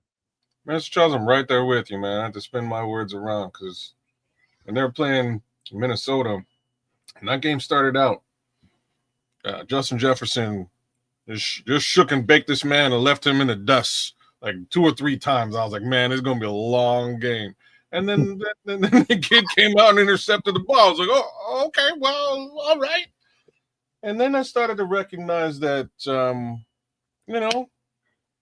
he might be just a physical mismatch for most of these receivers, right? Like just the length that he carries, not necessarily the speed and his ability to mark a man, if you will. It's a little bit of a different thing. So I'm impressed with what he's been doing out there, I have to admit. You know what, kids? I got to take it a little further than that.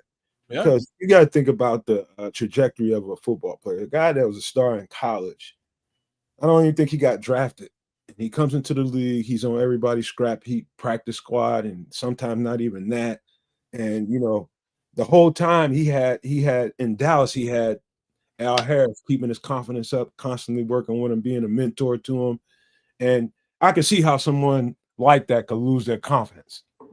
And maybe might have been a little bit of that going on, not getting the opportunity to play. All that stuff will do stuff to you. And then finally he gets his chance to play, not only play, become a starter. And I think his confidence has gained. He's just gaining more and more confidence as the season goes on. I'm seeing a way more confident football player than I did at the beginning of the season. Way more confident. And his psyche, I could see the difference in him from game 1 to now. I agree. All of that stuff. I'm very, very happy that our backup is turned into a potential Pro Bowl caliber player. I don't think any one of us saw that shit coming. All right. The left tackle slams his helmet down as he's walking to the blue tent. All right. Pittsburgh takes the inside handoff, but he is tackled after about a 4-yard gain by DeMarco Jackson. DeMarco Jackson got in that gap. Ooh, that boy playing out there.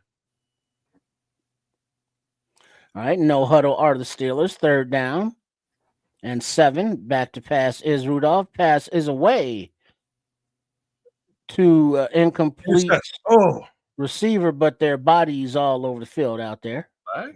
Probably they got jammed. Yeah, they're signaling Nashawn Wright pass interference. Really?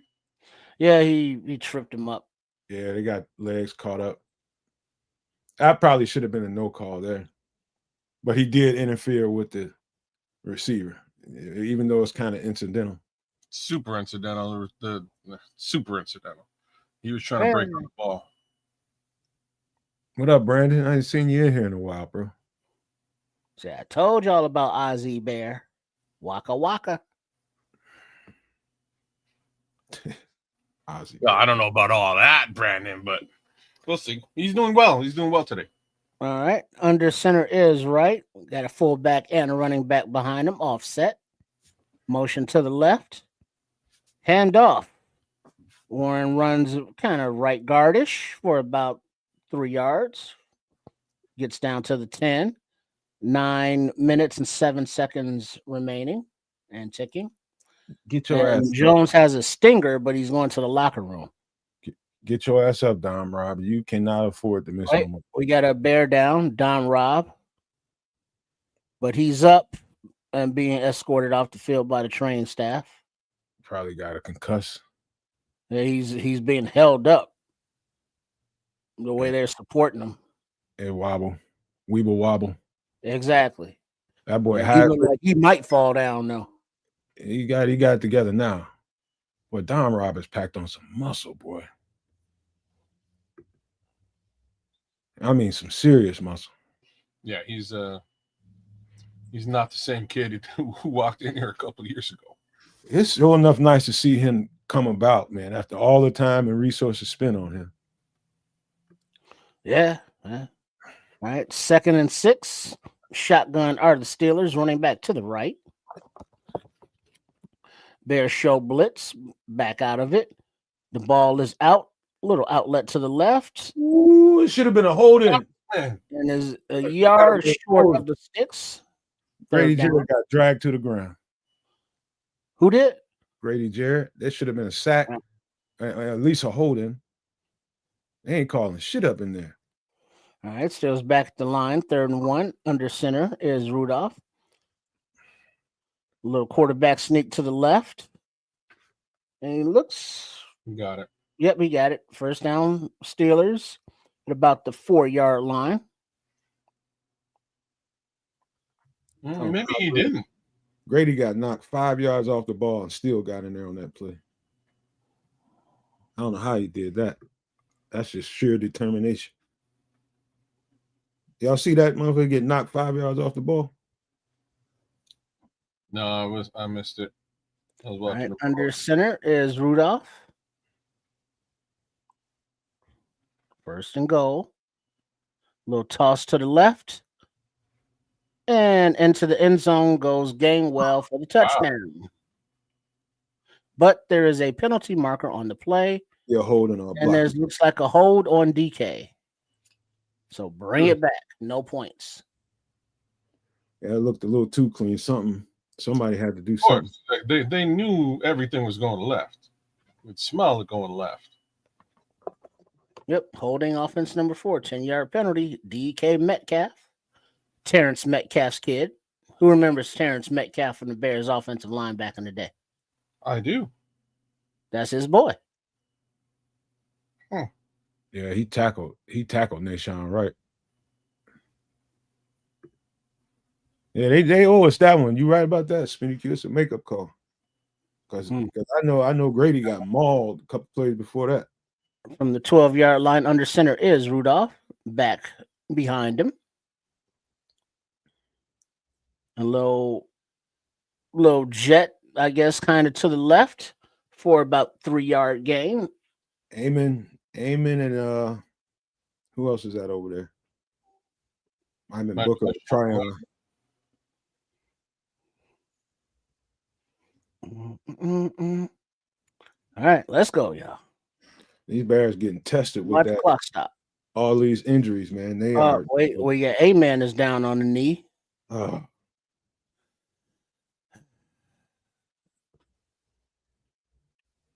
Pretty soon, Scrolls, I might have to hurry up and go put on a uniform. You might have to get to the stadium, man. Oh man, the way these linebackers are going, man. Yeah, somebody needs to show up. Come on now. And he went ahead and sat back down. They literally might have. Well, I know we got Carl. What's his name? Carl Jones. Carl's Jr. Yeah, we'll take him. He's fast as shit and can tackle. I mean, that's probably where they don't want to be, but I'm confident in him. I got confidence in him. Yeah, that or my phone gonna start ringing.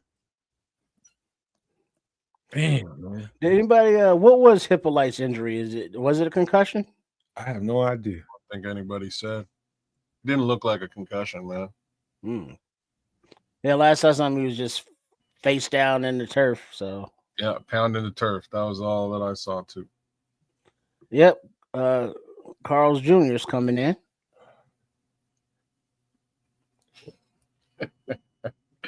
That's a hilarious name for him, but still, that's funny. Y'all got Carl's Jr. in Canada? No, we don't, man. Yeah, no. Hardy's, same thing. No, we don't have Hardy's either. Damn, that's A-Man has 14 tackles today? Damn. They've been working the shit out these linebackers. Tackling machine, that kid. I keep telling y'all.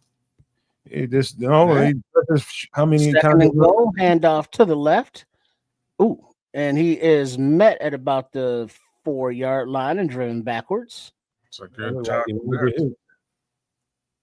Grady Jarrett with the tackle after that 6-yard pickup. Third and goal with 6:48 and ticking in the fourth. Come on, boys. Stop him here, boys. Hold him to 3. Got a Hicks sighting. All right. And the shotgun are the Steelers. Handoff, fake handoff, pump, back, touchdown. Fryer, back of the end zone. Hit it right in the hole, man. Good coverage back there. He threw the ball perfectly right in nice little pump. Yeah. So that was a 17-play drive. Right over the head of Byard. Whizzed it right by him. Inches away from that. Yeah, 48 and 9 are all bunched up. What are they doing? They're waiting. They're expecting to run. Hicks might have dropped the coverage there. The PAT snap, hold, kick is good. So now the score: Steelers 28, Bears 31. 6 minutes 27 seconds in the fourth quarter. Well, if it ain't interesting, it ain't a goddamn Chicago Bears game. And that's all right. Offense, just go on a nice little drive. I'm about 5 seconds away from cracking a beer, man. But I think we'll be all right. Got to sustain this drive, though. Yeah, that's exactly what we need to do. Sustain the drive, get some points here, preferably 7. Extend that lead, make it that much harder for them to do the thing, that comeback thing. Same token, the Iceman is cometh. Let's see if Caleb Williams can put this game away. Maybe we're looking at the wrong name to put the game away. Maybe it's Kyle Monangai's game to put away. Tim Bazemore says, you know the bookies got the Bears winning by 3. You know that, right? Sounds about right to me, considering the score. All right, the kick is away and caught at about the 1-2 yard line by Blackwell, and he returns it to about the 32-ish. Hold on to the ball. That's the priority. And you did that. Get on off the field. You got to get a tutty. Let's go.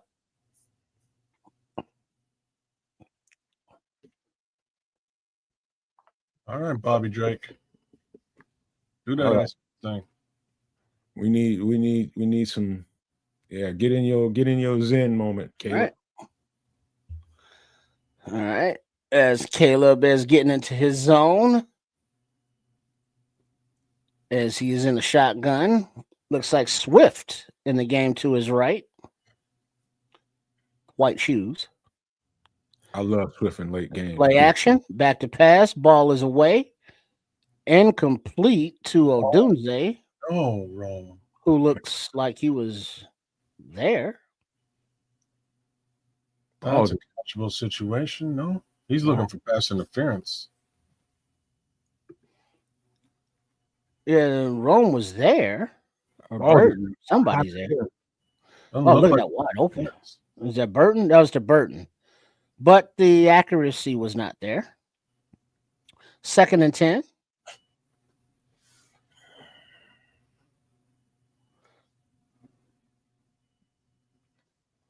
Handoff. Inside to Swift for maybe 2 yards. That's where the problem lies. You kick that out. You kick that outside, and he's getting 10, 15 yards there. Yeah, I don't think that was a Doomsday. Didn't they say it was an LB3? That was a Doomsday. Oh, okay. Where I couldn't tell because they didn't catch it, so I didn't see who it was. Ball wasn't there. So in the shotgun, 3rd and 8. From the 34-yard line, Williams in the shotgun. Swift to his right. And delay a game offense. 5-yard penalty. He probably going to get cussed at. Getting cussed at. 5:30 on the clock. You gotta come on, man. Looks like Pittsburgh changed up the look on their defense, confusing Mr. Williams there. All right, so we're back. 3rd and 10 in the shotgun. Williams back to pass. Ball is away to Loveland. And it was knocked out, but retained by Loveland. It was 2 yards short of the sticks, though. 4th down. He can't breathe worth shit right now, I'll tell you that. He got belted, boy. But he got the ball. Good job of maintaining your focus. All right. So the Bears have the punting unit on the field. After that abbreviated drive there from the offense. And the kick is away from Taylor. And it bounds and rolls sideways at about the 11-yard line where it's down by Blackwell, about 12. 49-yard kick. So Steelers back on the field. Throw another pile of shit into the lap of the defense again. Got to come through. Got to D up now. Let's go, D. They ain't going to do nothing crazy. They just going to run the ball. And we just got to stop it. Come on, DeMarco Jackson. Come on. Whoever they got out there, Carl Jones. I don't know if Amon coming back. Let's flow, man. We just got to make tackles here. They're used to this. All right. Under center are the Steelers. And back to pass. Looking. Ball is away underneath. Oh for my. Washington, and he powers his way and bangs his way for about an 8-yard gain. Man, Second down. That was very close to a sack. that's a But big. no cigar. Mm-mm. Horseshoes and hand grenades. All right. 2nd and 1. Under center. Rudolph.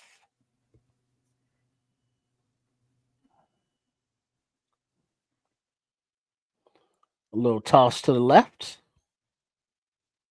And he gets right to the sticks, maybe just a bit short. He's short unless the referee wants to be a jerk, but Tryon Shorinka with the tackle, JTS. All right, I think it's officially time to go get that cold one. Be right back. All right, 3rd down, 3:20 and counting.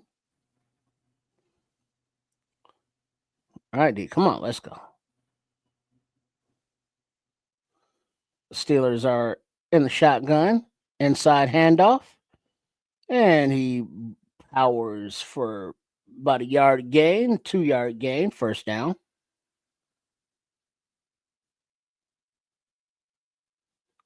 I'm on defense.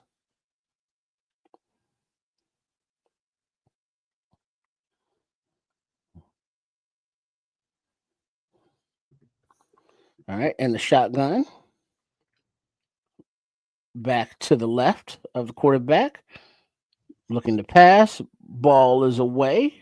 Underneath for about a 6-7 yard gain.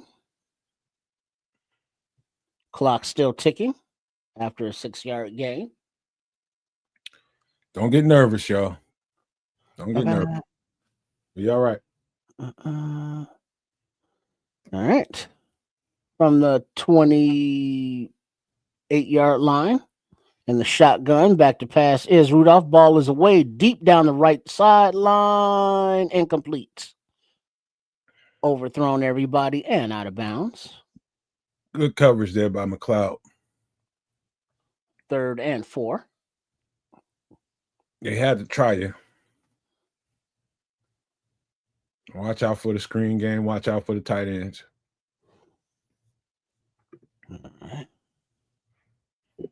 Let's come go. on, guys. Come on, guys. Let's go, D.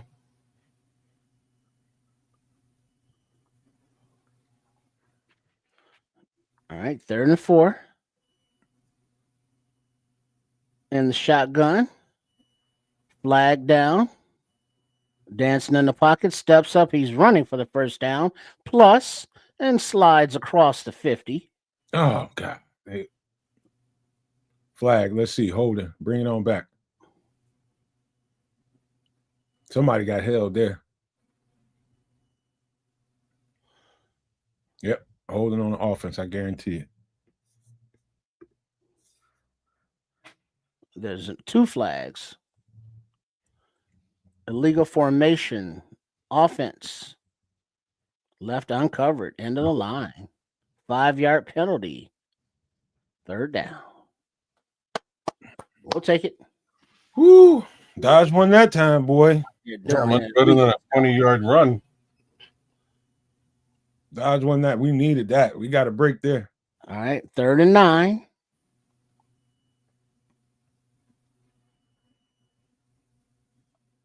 Nashawn Wright, make a play right here. Either that, they're going after. Okay, here we go. Here we go.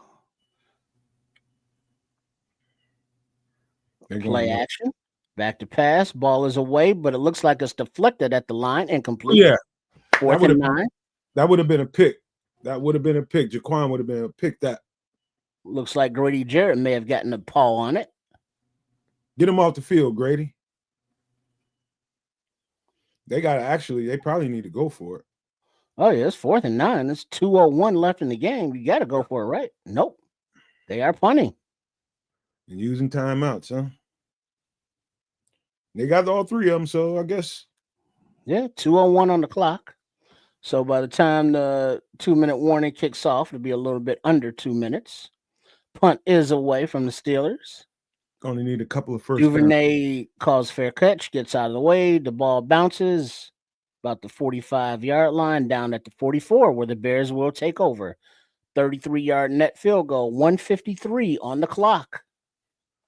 Let's go. You're gonna need a couple first downs here and get this motherfucker. First downs. That's it. Good, good. 8-3 good to me. They probably won't put him out there, man. They're gonna go with the veteran. Just being honest. Over who?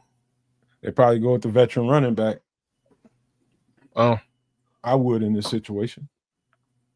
Like I say, they're different backs. They're, one's good at one thing, the other's good at another thing. Not to really say that neither one of them can't do some of the same things, but sure, use DeAndre, but use him on the outside. Get him outside. Man, we are captain. What they call us, the cardiac bears, right now. Sounds about right. The cardiac kids. It's ridiculous, man. Crazy. Yeah, you look at all of the opportunities to not have the game this close, and it's like, yeah, all that shit didn't happen. So here we are. Smitty, you're right. It is all execution right here. Period. Take care of your job. Take care of your assignment. Do not. I'm not even gonna say the word. I'm knock on wood for thinking it. Man, we got this, man. All we gotta do is go out there and play sound football right now, and we got it. Make them burn them little timeouts, and this game's over. Timeouts. Might need a pass or two here just to keep them honest.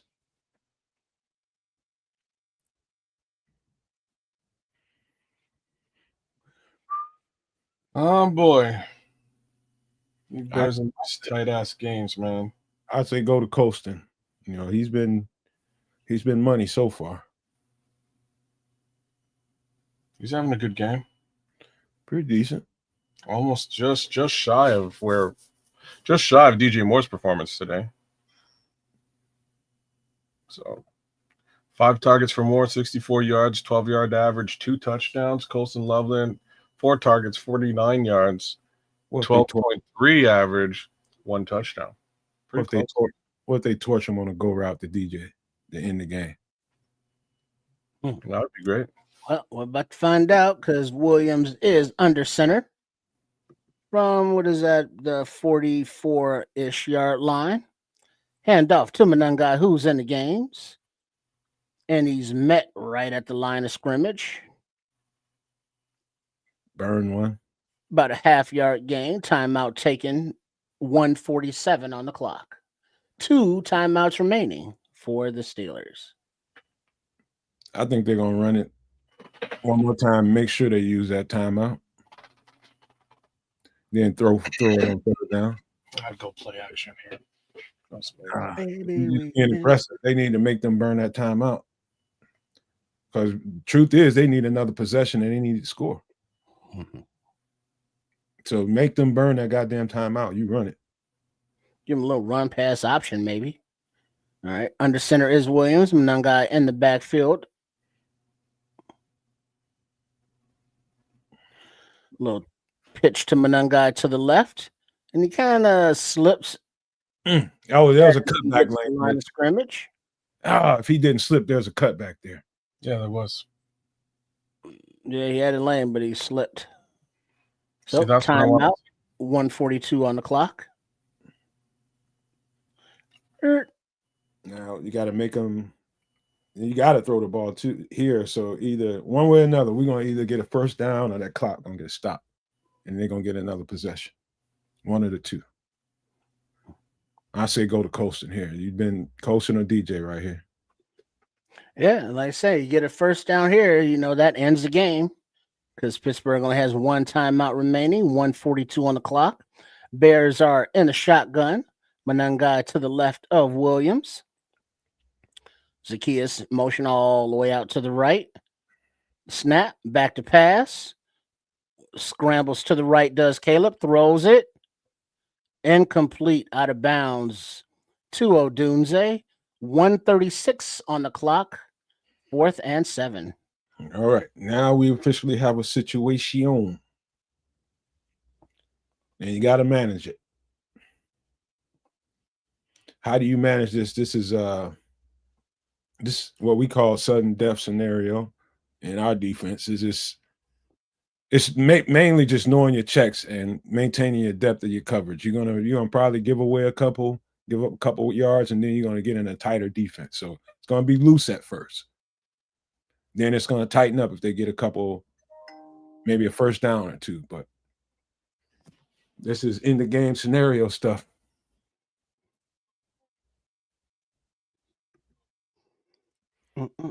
Coming down. Yeah. Frightening. I love games like this, man. Not when I'm sitting on the sidelines, but I love playing in them. Well, now there was an injured player, so the Steelers are going to lose that timeout. Oh, that changes things. That changes things quite a bit. Yeah, 1:36. So there's time. There is time, but here's the thing. Can't really run the ball. And that's the only thing that's been working for these Pittsburgh Steelers today. Well, they will run it, though. With 1:36 left? Yeah, they're going to run it. It's going to be tight. All right. Taylor has a snap, and he kicks it away. And the ball bounds into the end zone for a touchback. Boy, if that thing bounces the other way, we got a nice situation. Come on, Torrey. Wait, there's flags on the field. The play was over. Penalty mark at the 31-yard line. Wait, no foul. Looks like DJ was involved in a little trippage. That shouldn't be on DJ. But it looks like it's incidental. What the fuck y'all doing even noticing that bullshit? All right, so 1:29, no timeouts, and the Steelers are down by 3, and they got 1st and 10. Let's go defense. Right here, defense. Go ahead and get that stop real quick one time. Empty backfield, and the shotgun is Rudolph. All right, back to pass. Ball is away across the middle, and it's complete by Freiermuth. Past the sticks by about 3-4 yards to about the 34-yard line, 1:17 and ticking. Pittsburgh back to the line. They got kind of a dime package out here. A couple of safeties. Back to pass. Ball is away to the left. Complete. Out of bounds. Is Gainwell after about a 7-yard gain. 1:03 on the clock. They're going after Brisker.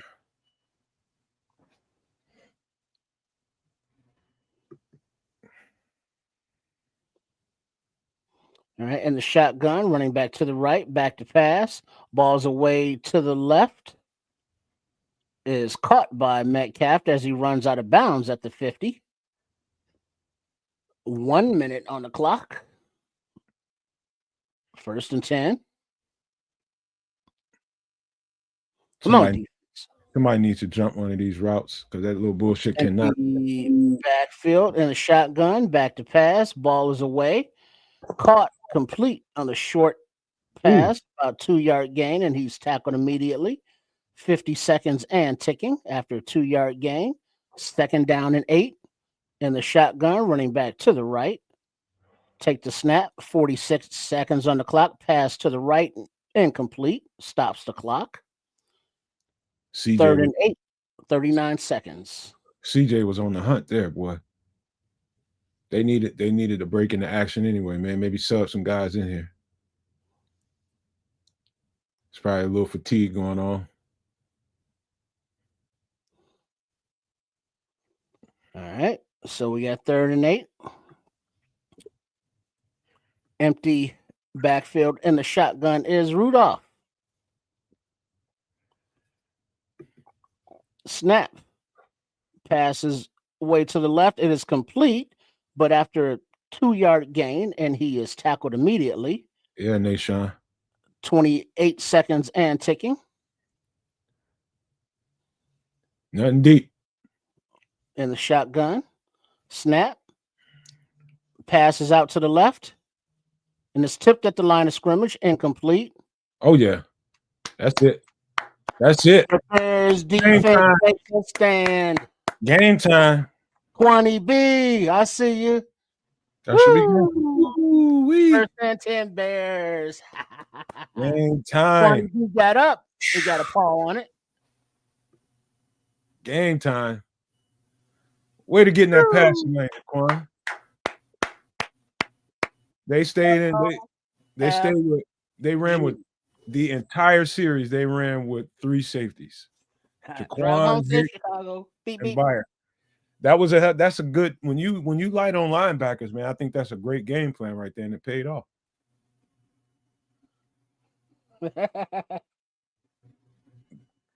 All right, y'all ready to get this happy ass post game music going?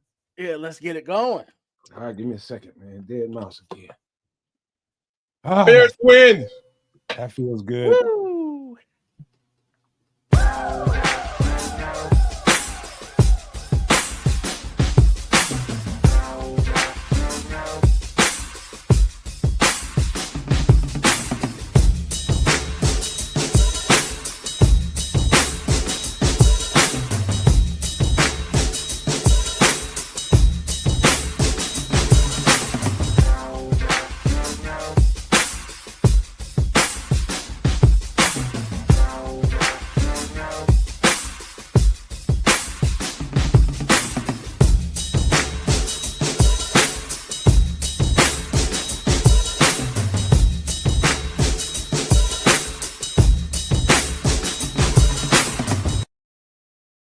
Yo, welcome to the post game. And I tell you one thing, that music definitely sounds better when we just get a win, man. I swear to God, it does. That was a nail biter right there, man. But we have built a reputation now that, hey, man, I don't like putting this pressure on the defense like that, man. But they keep coming through when they need to. The Bears keep finding ways to win. And now we are 8-3. Let me shut up and just pass it on over to Mr. Home Run In up here at the top left. Yeah, I'm fighting the itis. You know how we do. But this team, despite the adversity, the resilience, the competitive nature, the picking up of teammates after mistakes, and just coming down to crunch time and not wavering and not bending, and just doing what needs to be done to pull out the dubs. 8-3, solidifying that spot in the playoffs, saying, hey, North, give me that, and not giving it back. Let's go. Who was even playing defense today? Do we even know? Hey, no. better question than that are the Lions losing? No, they're not. I don't know. I got the chefs that are about to lose to Indy. They are in overtime, sir. Tied 27-27. Talking about the Lions? You are right. I'm talking about the Lions. Who's got the ball? Yeah, I can't tell at this present time who has the ball, but that's where we are. We need them to take one. We really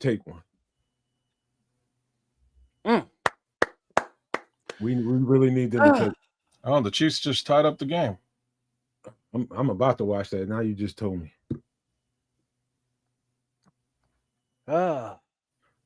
Breathing. Man, there's just so many times it's like, hey, a few points here, the game's over. A first down, the game's over. And it wasn't. But the defense, the much maligned defense, the I don't know whose lineup and whose name is who defense, made enough of plays when it was crunch time. And it's like, all right. Let me ask you guys. Let's go with the No Maniacs, Super No Maniacs, everybody. Who are you giving that game ball to? Well, I would say Montez Sweat gets one, as well as Nashawn Wright. Those would probably might be my 2 players as well. I'm definitely right there with maybe DeMarco Jackson. DeMarco Jackson definitely needs to be in that conversation. Second half, he came out hair on fire and got us off the field a couple, 2-3 times. He played, man. Yeah, maybe DeMarco Jackson gets one. Give the linebackers. Amen with his 10 tackles. I was gonna say 14. 14. Retire with Milton says give all the linebackers the game ball. I'm with that because they definitely played. I mean, you can't ask for. I mean, they got stress tests like I haven't seen a group of linebackers in a while. That was a real stress test. Mike Tomlin and his offense, man, they wanted to go out there. Arthur Smith, correction. They wanted to see if those 3 linebackers they put out there is going to be able to hold up. Tough first half, man. Real tough first half. But, man, whatever happened in the locker room worked. They came out a different squad. Right on, Dennis Allen and staff. Man. I don't know how this team keep doing this, but you keep it up. However, by hook or by crook, beg, borrow, steal. It's football, man. All you got to do is make one more play than your opponent at the end of the day. So all you need to make is one more play than your opponent did. And we did that. Shout out to Retire with Milton. Just popping up in here. Yes, they did step up big time. Those linebackers need a ton of credit, man, because that first half was worrisome. If I've ever seen a first half be worrisome as far as a run defense goes. They put them to the test, man. Sheesh. Man, dude, listen.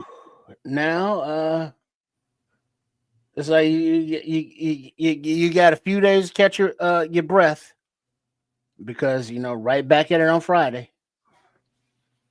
Yeah, so I think these stings and these bumps and bruises, hopefully they're not too serious.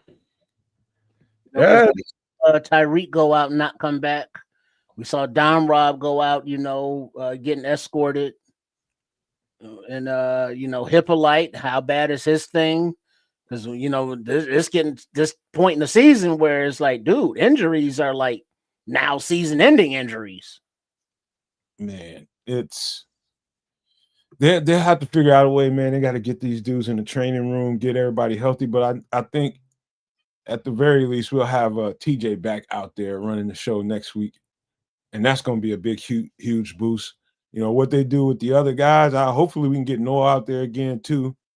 That might help, but we'll see. I don't think Noah got put on the IR, so I think he's in concussion protocol though. And that's my worry. I think so. I think he's in concussion protocol. I thought it was elbow. That's what I heard. Hopefully. Either way, hopefully we can get him back out there. We're gonna. Detroit wins this game. He said Gibbs is bad in the motherfucker.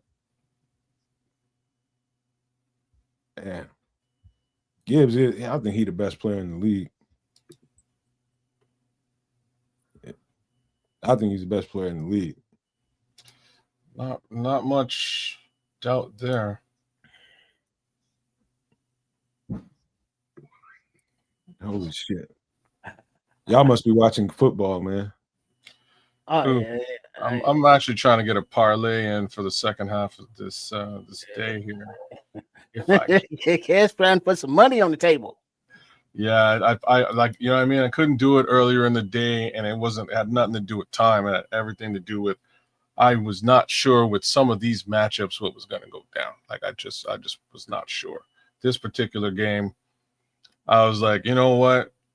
The more people I hear aren't playing for the Chicago Bears, the less I can, the less likely I am to place a parlay on this football game, man. I gotta just watch and see what happens. That wouldn't have been smart, man. I wouldn't touch this game with a 10-foot pole. Man, sheesh. You know what I mean? Oh, Aaron Rodgers isn't playing. All right, I'll bet. Oh, but guess what? Nobody on your defense is playing. Oh, what? Oh, man. Yeah, man. I was a little bit worried about today's football game, man. I think they won many start. And looking at I'm not a stat guy, but Caleb Williams, 19 for 35, 239 yards, 3 TDs, no INTs, but 1 sack and a fumble for that touchdown. So it wasn't his best game, but it wasn't like horrible. So despite, I mean, it's not that. I mean, you look at those numbers. Is that good? Is that bad? I don't know. I watched the game and he was kind of like, man. I don't know why you think that, Scrolls. He says we have very little chance of winning in Philly, so this was a much needed win. Hey, Man, any given Sunday or Friday in this case. Philly is gettable, bro. I'm just telling you right now. Any given game, if let's just say if we can bottle up that running back of theirs, we got a real good chance to win that game. Well, from what I've seen all season, Philly hasn't been, running away with games, blowing away teams. They're getting dubs like we are, but they having to eke them out. It's coming, down to one score in games, and you gotta give the Bears the benefit of the doubt in one score games. This season they've proven that they can get it over the hump. We can get them, man. And shout out to Larry. He got to bounce out, man. Thanks for being here, my brother, man. I appreciate it. Man. He says we can't block Philadelphia. We can block everybody else. Look, the game's gonna look a little bit like this one, and I don't know what the outcome is gonna be, but they're just gonna run the football. They're gonna blinders on and run the football. He's talking about defensively. We can't block them. They do have a squadron of heat. They do. Well, but speaking of that, and Nomad mentioned players and or coaches of the game. Can Ozzie Bear get some love? Give it. His first start. Give it to him. Give it to him. He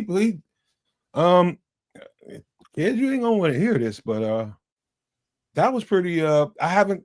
Again, man, I'm gonna have to look at the whole thing, but he looked like he's locked it down pretty good over there from on the surface, man, and that's what they needed him to do. If he can lock it down against this squadron of pass rushers, I don't see why they would take him out. Because there's a guy ahead of him in the depth chart. I'm just saying, man. He's a rookie. But looking at today's game versus last week, Ozzie just looked a lot more natural. He did. You know what I mean? So I think their main defensive end on that side was also out. So that might also bode a bit better for him. I'm trying to remember. Well, but whoever he had to go up against, he managed him. He did. He had a. Don't get me wrong. Holding his own. He played a really good game, and the overall expectation is that preferably at some point he takes over the reins at that position. We'll see if he does. I just don't expect it to be like next week unless Theo is hurt again. Well, what was Theo's injury? Do we know what it is? I have no idea. No clue.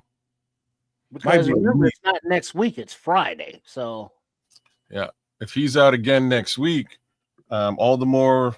That's how you win the job, right? Like you play consistent, good football in the position, and they will have to rethink who's who at the position. So hopefully Theo's back, ready to go.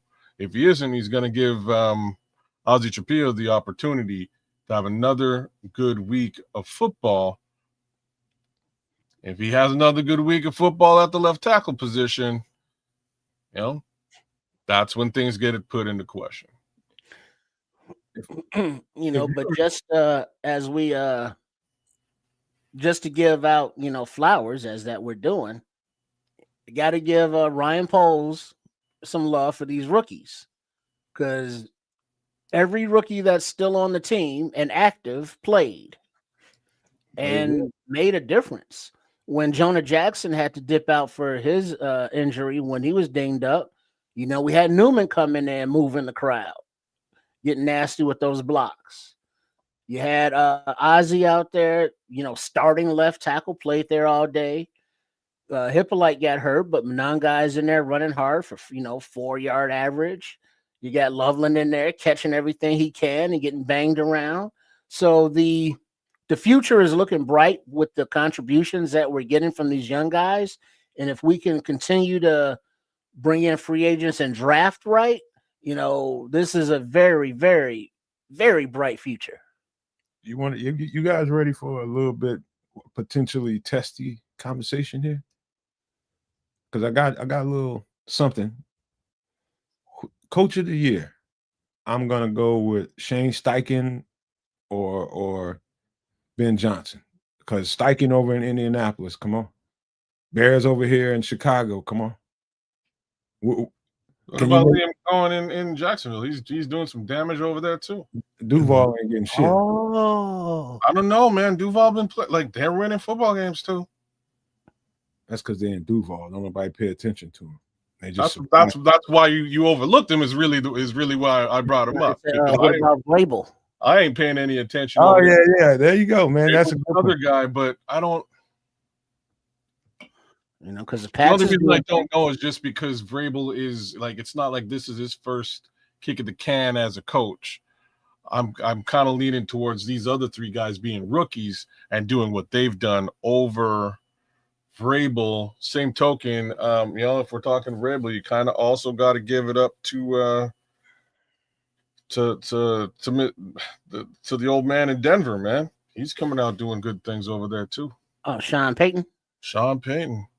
So there's last year, if you wouldn't, okay, I can go. They're having a better season this year than they did last year. You know what I'm saying? Like those, all of these teams are playing very good football, and I think, I think it's a little bit tight with respect to who is going to be that team, right? Like who's going to be that coach at the end of the day?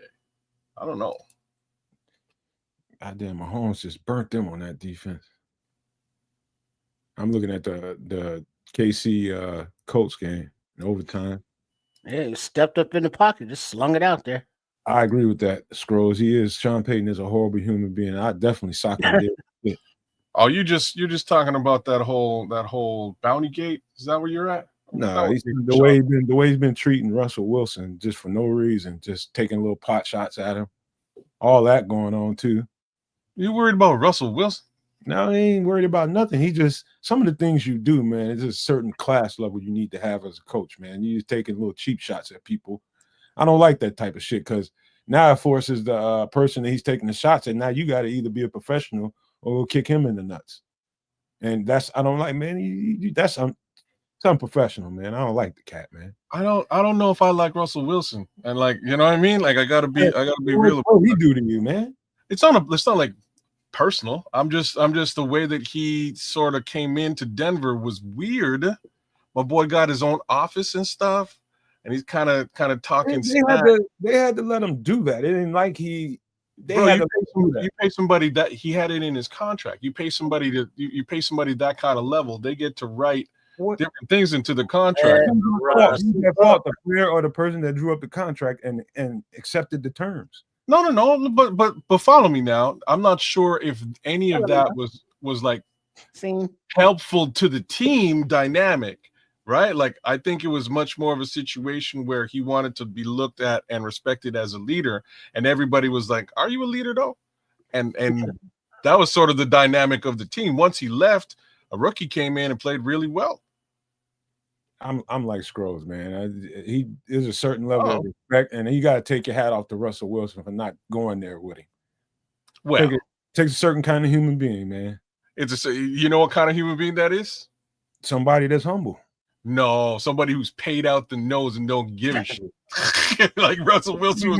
Regardless as to what happened, Russell Wilson was making like $30 million. He played for free for the Steelers. Russell Wilson has the kind of status and the kind of, I guess, the kind of background and everything that he's built for himself. You don't want to sully that he can probably go and win governor of Washington or something like that, man. He's got that kind of reputation. Why blow it because somebody want to be dirty? You don't have to get down on this level. Well, yeah, I agree with all that as well. Like you definitely don't want to get down on his level at all, but it helps. It helps you to not be petty when like money's falling out the bank. You know what I'm saying? Like that kind of helps you not being a petty jerk. I mean that money was going to be in the bank regardless of how he responded to that. It's just that's part of where taken care of, man. That's part of where Sean screwed up, right? Like maybe not even screwed up, but that's like the fallout. But hey, man, that's a fallout of the situation. Russell came in, he got major paid, didn't work out. Sean didn't like him. He's still major paid regardless as to what happened. Yeah, I'd be cool, like firing. Like if I'm at work, if I got a job and my severance package is like $30 million and they fire me, I'm cool with it. Hey, Ken, fire me, please. Check out this perspective and this angle. You not only have to represent for yourself if you're Russell Wilson and your status, you also have a very, very high profile wife. High profile wife. You got young children you bringing up. Both of them have children. She's got children before him, and you represent all of them. And so that status that you got right now, Russell Wilson is the kind of dude, I'm telling you, can go a long way in this life just by the fact that he stays out of the fray of most of that stuff. Yeah, no, he is he's like future politician type guy. Yeah, and that's Yeah, that's what I'm saying. Yeah, I'm agreeing with you. He's in my opinion, he's a future politician. I think he'll have a long tenure in that respect because he can say stuff like, he could just go to Colorado and say, all I know Broncos country and win. All I know is Sierra to be a badass first lady. I know that. I'd be like, damn. Yeah, man, she could do like little TikTok dances behind him when he's, you know what I mean? When he's going go for shit. Why you gotta go there, man? That's just low. Because it's not low. She dances and she's a badass dancer. We're gonna be doing all that in the White House, though, man. Come on now. Why not? Like, if that would, I think it would be dope. I bet, like, all y'all mark my words. 10 years from now, if Russell Wilson is vying for the presidency, and she's back there doing like 1-2 step. Remember, Ked said some kind of funny shit at the end of a football game 10 years ago. You know what ain't gonna happen though, because Russell Wilson has the personality of a baked potato. That's why she's gonna be doing. This is what I'm saying. She's the personality. So if she's back there doing, 1-2 step, you might actually win. You might actually win office, bro. I ain't fucking with you.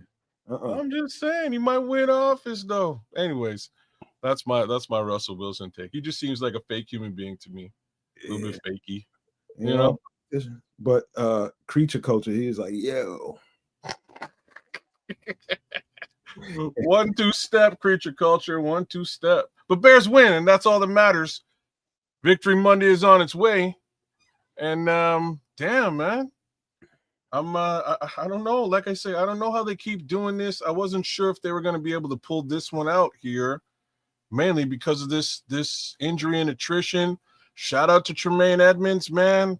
Can't wait till you get back.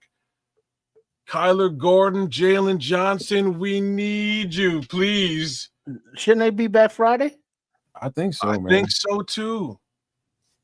By the way, creature culture, that's exactly what I've been doing. It's creating. It's create culture, by the way. Create culture. Okay. I always call them creature culture. That's my bad. Create. Hence the create is where that. That's me because I have a particular kind of fondness for creatures, horror. So I see creature. Sorry, but I'm gonna call you create, man. My bad. Create. Down, brother. I got you. Let's make sure I can get that into my muscle memory, and next time I see you in here, I can call you create culture. I love it now that I'm saying it out loud. Create culture. I love it. There you go. I love it. See. All right, I'll tell you what, man. I don't know about the rest of y'all, but like the nervous stress just came off me. And one more time, Bears win. 28 for the Steelers, 31 for the Bears. 8-3 Bears. Because I remember a conversation that we had before the season started. And it was like, I don't see why the Bears can't win 10, 11 games. And y'all was like, Trip, man, you tripping. Who said that? Give these kids a chance, opportunity to get together. Who said that? Yeah, I'm damn sure I did. Like, so I will admit to this. I'm damn sure I will admit to this because one more time, this schedule, as presented at face value, was not anywhere near nice. And then we came up into situations where Aaron Rodgers is hurt. Joe Burrow ain't playing. You know what I mean? Lamar Jackson is hurt, but we fumbled that one. Guys, like this was not a CeeDee Lamb goes down in the middle in the first 10 minutes of a football game. Like these are situations that have sort of spun into the favor of the Chicago Bears and really allowed them to take advantage of injury case scenario. Unfortunately, we hurt now. Like now we're hurt, but we're still pulling games out. So okay. Kids, do me a favor. On the other side of this, help us out with a little house cleaning. Hello, this is Chef Trips. Please join us on the last Wednesday of every month on the Nomad Network for the show Some Extra Sauce for my live cooking segment, MFer in the Kitchen, where we make inexpensive but tasty foods that will be beautiful. And I look forward to seeing you there. All right, folks. Come check us out on a Wednesday night, 8 p.m. Central, 9 p.m. Eastern, for some extra sauce. We will get down and dirty into some more Chicago Bears chat, as well as all kinds of other stuff. You name it. Conspiracy theories, flying rocks in outer space, pigs in space. Maybe we'll have a Muppets throwback. Pigs in space. Always with me, man. That's my boy. That we'll be chefing it up for sure. The chef will be with us this week. There may be some drinks and other food to talk about. Doomsday preparations as well. All sorts of fun stuff, man. All sorts of fun stuff. But yeah, come check us out on a Wednesday. You guys will love it. Give us a like, share, subscribe. Again, we triple streamed it down tonight. We will triple stream it again next week. Give my man some love over at Sports Chicago Style, please. Him and the good chef. Give me some love at that Kedza Canuck. Yeah, that guy, that gorgeous guy. I love that guy. Give that guy a little bit of love. Like, share, subscribe. Leave a comment as well and do the same. Oh, look at the young kids with a little bit more Jamaican flair. I love it. Get those baby kids, Herberts. This is great. We should slap some dreadlocks on him next time. Let's see what that does. But look, man, end of the day, one more time, Bears win right here at the Nomad Network, triple streaming it hard to feed the Bears. And these Bears been eating serious things this season. We were up 8-3, and hopefully we can keep this rocking and rolling, keep this going for another couple of weeks against these tough teams in our schedule. There's a couple more teams that we really need to prove and test the theory as to whether these Bears are playoff caliber or not. Right now, that theory looks pretty sound. Hopefully it continues on. So big ups and Bears down. Triple R, what do you got to say, bro? Yeah, big up to everybody. Thanks for tuning in for our live reaction as we are together to watch these cardiac kids pull out another one.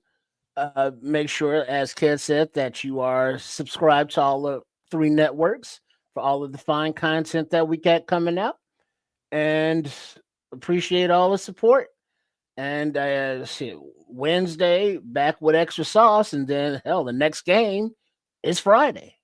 Right. Black Friday. So let's go. LFG.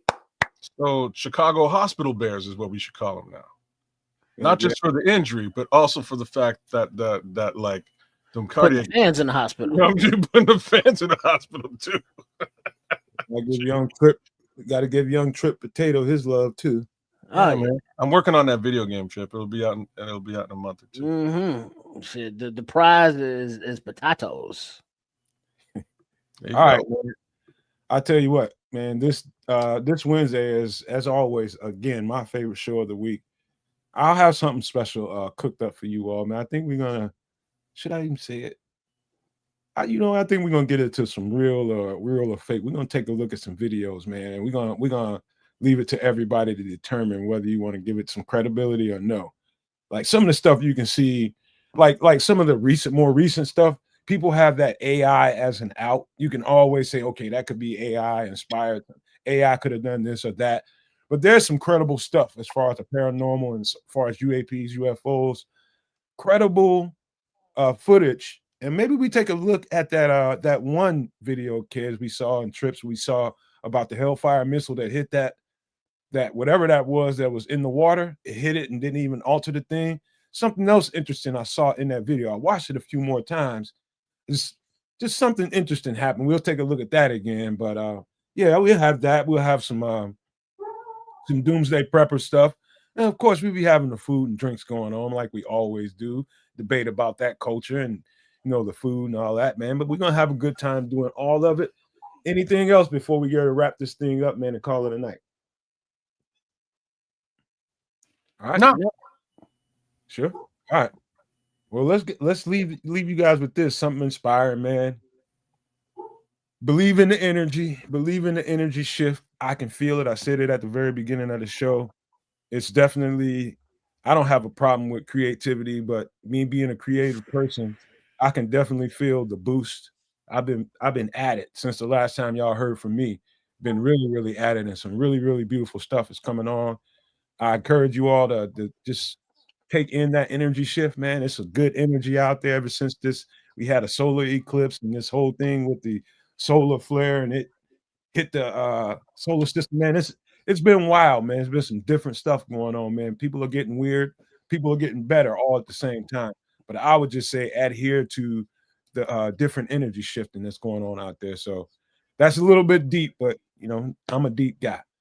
I'll tell you what, I love you all and appreciate you all for being here. And I got to leave you guys with these famous words: love, peace, and hair grease, y'all.